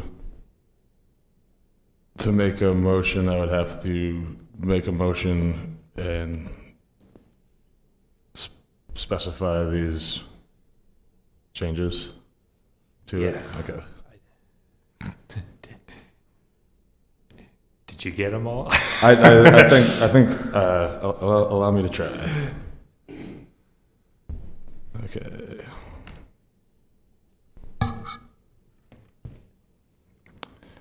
I move that the planning board forward the proposed amendments with the edits that in section 6307 1D, the and/or be moved in front of, after 1 family detached and in front of 2 family. And that in 3D,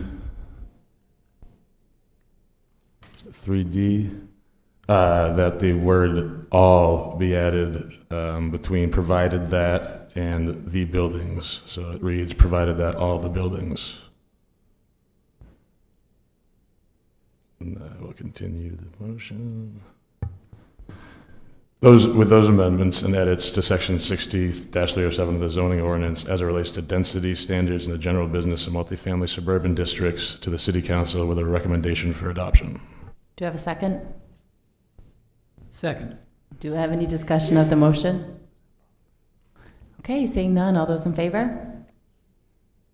Okay, all those opposed? Seeing none, motion carries. Okay, next item on the agenda, there's no public comment on this one, is the site plan review, the Danville Corner Housing Development. Yes, and I did not provide, oh, sorry. I'm sorry? I didn't provide any memo on this one. We've spoken with the applicant, and due to this change coming forth and its potential impact on the project, they're asking to be postponed to August, which is when we should have an idea on whether or not this might pass at council level as well. So this is more of a notification to us? You'll have to make a motion to postpone the project until your August something meeting, which is on your that's reasonable. Anyone August 12th. Feel comfortable doing that? It's just. And for what it's worth, the applicant is still interested, but he may actually be doing a different proposal at this point. So we'll find out in August if that project is still viable for them.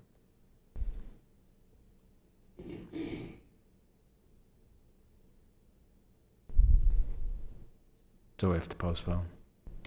Yes, we'll need a motion to postpone the project to August 12th. I make a motion to postpone the site plan review of Danville Corner Housing Development to a date certain of August 12, 2025. Do you have a second? Second. Do you have a discussion of the motion? All those in favor? All those opposed? All right, seeing none, motion carries. All right, any members of the public would like to come forward? Okay. Seeing none, we have miscellaneous, and then I'll call for an adjournment. So, All right, but you go ahead. well, typically I go through what's going to come next month, but if you, okay. So for other business, first thing is we usually will give you a little update on what might be submitted next month. So we've got 3 projects, I believe, that will be coming to you new. There is a fast food restaurant looking to go into the plaza over by Mattress Firm and Hobby Lobby. There is a property on Kitty Hawk that the city owns, which they are looking to do a temporary fire station out of while they're doing renovations to the other one. And then the third project coming to you will be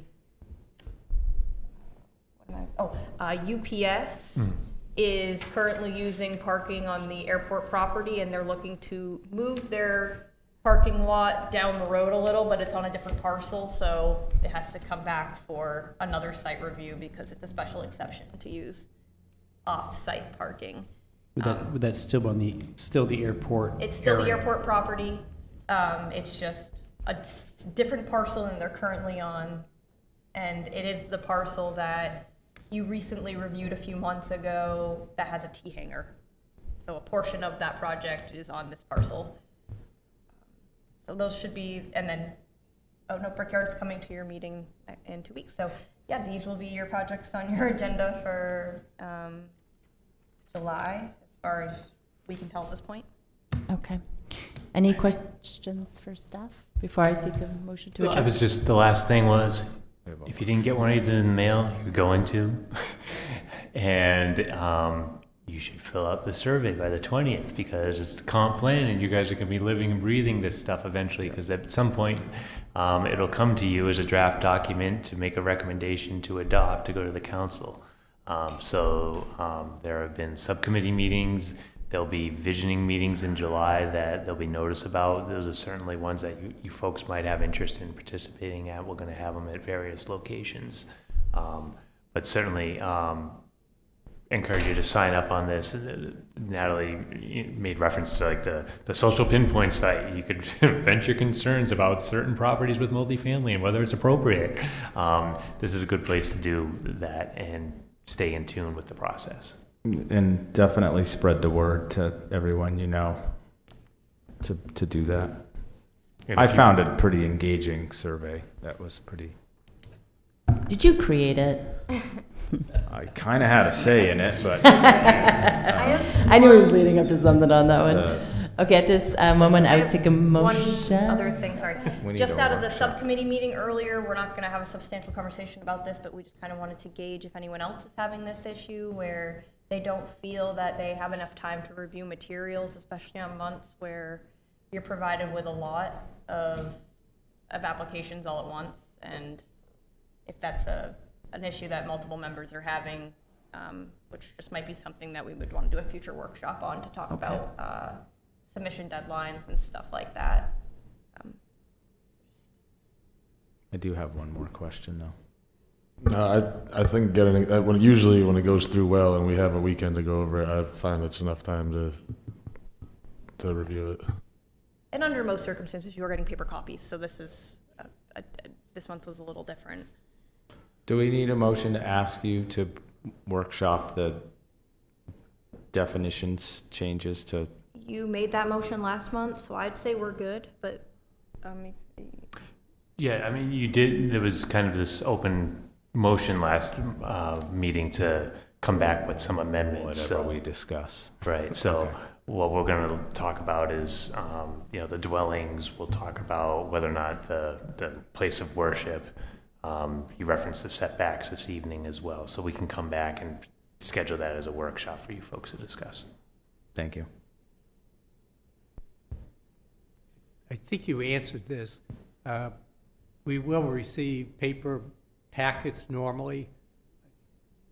yes. Recognizing this last, we had all the documents from previous, so It's a good question though, Bob. One of the things Natalie and I were talking about is how can we do more things electronically? Recognizing that not everybody wants to view things on their laptop and whatnot. It's sometimes nice to have a site plan in front of you. My understanding is what we've done in the past, and I would suggest we keep doing this, is, to your point, there really wasn't any new information tonight with exception of a few documents. And typically that's what we would do is, unless people want paper copies, if it's only, 10, 15 pages, we're probably just going to do it electronically. Let us know and we can give you a paper copy. Versus when you get a full application like Brickyard or, Stetson Road, we're going to continue to give you paper copies unless you tell us you don't want one. I'll put in a request, even for a short, small packet. I'll come in, pick it up, but I like to start with paper immediately. Thank you. All righty, at this, Sorry. So I was a member of that subcommittee that discussed filing deadlines and requirements and all, and I just want to say two things on the topic. One, absolutely no concerns whatsoever with the way staff handled the filing of this application for Brickyard Commons. That was not, and I trust everybody realized that that's not where I was coming from. I just thought that the combination of events made it a little awkward for presentations tonight.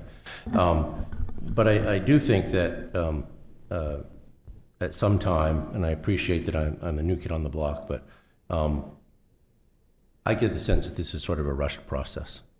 And I think that there does need to be more opportunity for review of plans, if not by just by us, but by people who may have concerns with that. And, whether we have a preliminary plan review before an application goes through the vetting process at the planning department, then comes to us in final form, so that the people in the neighborhood know what's going on ahead of time and can monitor these things, or something of that nature. I just think that at some point it's going to be necessary for us to be, I think, a little more accommodating to the public that is always playing catch up, at least from my perspective.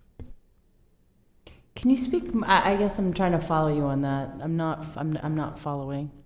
Sure. So if I wanted to build something next to property that you own, I can come in here and I can have a plan that's been vetted by the planning staff and by all of the department heads, and it's headed for the goal line. and it gets filed, the first thing you're going to know about is you're going to get a notice that needs to be sent out 14 days ahead of time, which means I'm today's familiar mail. with that, yeah. Today's mail, you're probably not going to get it until 10 days before time. And I don't think that that's adequate notice for anybody who has legitimate concerns, and I say legitimate, about the way something is engineered, or whatever it may be, to be able to take those plans to a professional and say, are they right when they say that the water's going to flow this way or that way on this plan? Because I have concerns about that. And to be told, yep, they are right, or to be told, no, they're not. I just don't think that giving someone 10 days notice that there is an application, then you've got to get in here and you've got to look at it, or it's got to be online and you've got to have the ability to look at it. It just doesn't seem like enough time to me. I don't know. Look at the number of times that somebody has come in here with competing evidence as opposed to just coming in and complaining about the quality of the information the applicant has submitted. In my brief tenure here, nobody's come in with an engineer who says, you know, that's just not right, or with a lawyer who says, hey, you know what, this standard's not met or that standard's not met. I don't think that this process is giving Joe Blow an opportunity to participate effectively.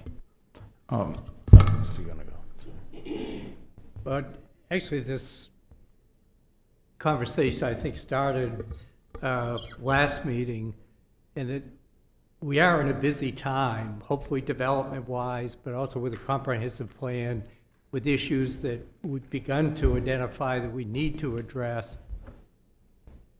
I think we have enough before us that this body should have a formal meeting for, public hearing, but I think we really need a second meeting time to do just that, as suggested, that we get an idea of what's coming forth, but within 2 weeks or 2 weeks prior to our next meeting, we'd probably have a little more detail that can be brought before us to at least give us a little more suggestion of how this project is developing. It alerts the public. And I agree, I think, we only supposedly, we get together at 6 and we want to be out of here by 9. At times, that's not enough time to really discuss the matters that are going to be before us. Yeah, so I'll say a couple of things. One is, I think we have to be very cautious and conscientious that we are not a political body, right? So our job is to digest and absorb the information that's given to us and make an informed decision based upon our policies and procedures. Part of that absolutely is public opinion. They're part of the process, but we're not a political body. So I just want to make sure that we're being conscientious about that. And then my second point, and I hope everybody knows this from a board perspective, I remember when I was not chair and I would get the information and I was not privy sometimes to the staff. So Paul and I meet with staff before, and we get a complete rundown of what is on the agenda, a good dialogue and discussion. You guys don't get that. I understand that. And I felt when I was not chair, I felt a little I was learning stuff that maybe Evan knew that I didn't know, and I felt like that wasn't necessarily fair. So I would encourage anyone on the board to reach out to staff and have a discussion, or reach out to myself, or reach out to Paul, or most likely probably staff, and have a discussion around it, right? So if you're seeing something that you're like, this isn't making sense to me, what is the genesis of why this is here? It's likely because staff asked for it, maybe the developers, who knows? But at least it gives you some of that backstory that you don't see in black and white in print. Does that make sense? It does and it doesn't. But you raise the question, part of our understanding is that we need to meet and talk together, and there shouldn't be sidebars in between sessions. There's no sidebars. I want to be very clear about that. Well, but you just suggested that if you have a question about an agenda an item on the agenda or proposed project or text, then you have the authority and the autonomy to reach out to staff and ask them a question about it. I understand that, but you did mention yourself and Paul. That's But standard you're procedure. also members of the board. And any So- questions that we ask, I always say right off the bat, I am planning to ask this at the meeting as well. But just to see if it's a valid question to ask, or if it's not something that needs to be asked or something. So they're not really giving us, To give some background, these Yeah. are really kind of more of agenda setting meetings, so they're looking at what's going to be on the upcoming agenda, and at that moment, it would give the chair or the vice chair the authority to say, okay, we want to add a workshop, or, this. There's not enough information, we don't think it should be coming Or forth. there's too many projects on this, we'd like to postpone something to the, let's push something back to the next month. These are all conversations that have been had in the past on these meetings. They're not really going into substantive review of any of the projects or talking about their merits. It's really saying, okay, here's the agenda. And then sometimes, there's some comments on okay, this should have been on the agenda, or like Danville, let's say. Oh, we're gonna postpone this again this month because the developer hasn't come back. That's not really just information privy to them. You guys all know that the developer has been requesting this be postponed. Yep. And then I'll Conversations also like that. say as well, when you have asked about having dialogue and discussion, the way the meeting flows, right? Staff does their briefing, we can ask, and maybe this is just some, staff, that's the opportunity. There's 3 or 4 opportunities within our meeting to have a discussion. You have it, Riley? I think this is all astray of what Ed was, if I understand correctly, the public not being caught up enough, and furthermore to our procedures, if I understand correctly, you would suggest that prior to a public hearing on a project, we have a meeting, I think it's a 2-month process, we have a meeting where we have a workshop on it, or maybe it has to be noted as something else to get public notice, so the public has a buffer meeting so that they can come to the public hearing fully prepared. And if I'm getting you correct, is that? Yeah, that's absolutely right. I'm not concerned as a board member that I'm not getting information in a timely manner. It's just my gut feeling that the public isn't getting an opportunity to know about these projects and to make substantive comments about them due to lack of time. And if there was a pre-application meeting, something as simple as a sketch plan, well, here's what I plan to do. I'm going to build this 40-lot subdivision, and it's going to be off such and such a road, and I'll be back next month because I'm working on the application with the board. Then that's fine. It's made public, and people know, and they can do what they want with that information. But otherwise, they don't know about it until less than a week beforehand. To build on that a little bit, I think it would make the public comment section go somewhat smoother, because oftentimes the first notice people get is the planning board meeting. So people come in, they're ready to go. And if they were to have in a preamble meeting or something, or I don't know how to word it technically, because we would also want to have public notice for that though too, right? So it couldn't just be a workshop. But however, if this were something we were to address in our procedures, then during that preamble say, these are the merits we're reviewing this on. And so when we have our next public hearing, if the public would like to come prepared to, argue with any of these specific merits that we're going to be judging this on, it would make the public comment a little more succinct too. So I think I don't think that's a bad idea. so just going back to what you were saying earlier, when the public does come in with other evidence, if you will, that maybe doesn't line up with what staff presented or the developer presented or us, when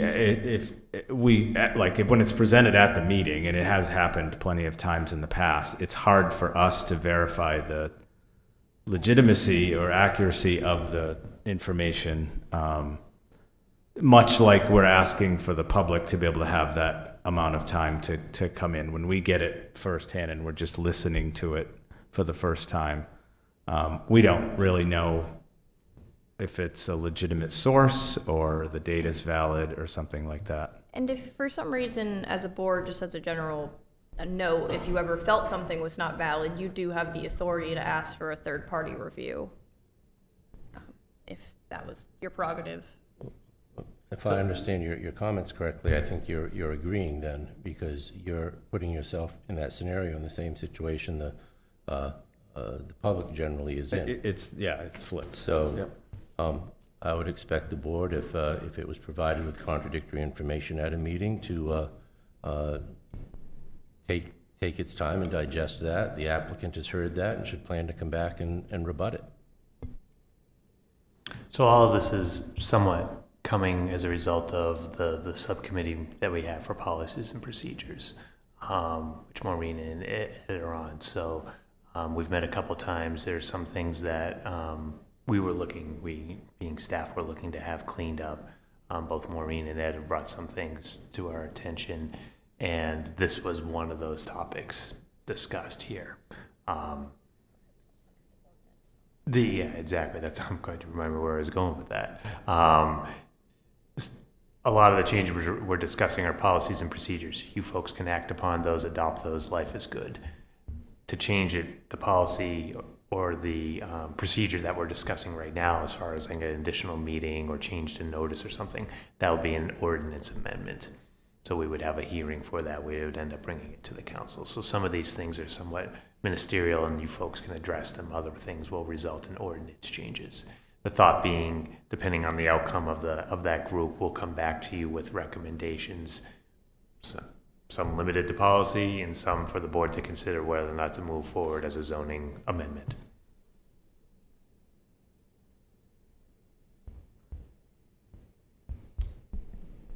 So I'm, with Team Ed here, the new guy on the block, but just looking over the, planning board policies. Well, actually, let me just correct the record. I served as a student rep back in the day, 2017. I was a student rep, but now I'm back here. But just looking at our current planning board policies and procedures, there are a lot of things. There's room for improvement, and there's room for sort of clarifying a lot of the things that we do in the process. Because, what's the point of having a policy is, not having situations that happen today. Like if there was a situation when we had the council here, I'm pointing at an empty seat, but the council who clarified, that the statute supersedes everything else, and then we have policy. So the policies really need to be more into that fine grain of the day-to-day things that we do here, so that if we do have a decision that we need to make, and it's not written in statute, the policy states X, Y, Z, and it's clearly stated in that way. So I think it's worth having a broader discussion amongst the board, what comes out of that subcommittee and the recommendations that they do make, to have a broader general discussion about the policies and procedures that we have, because it's important to the work that we do every day.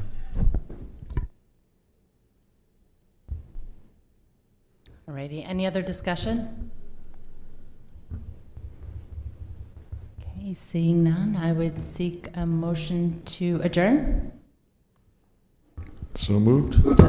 Second. Do I have a second? Second, okay, all those in favor? Okay, motion carries. Have a good night, everybody. Thank you, everyone. Hey, thanks for speaking up. See my two little purely typographical things in that ordinance?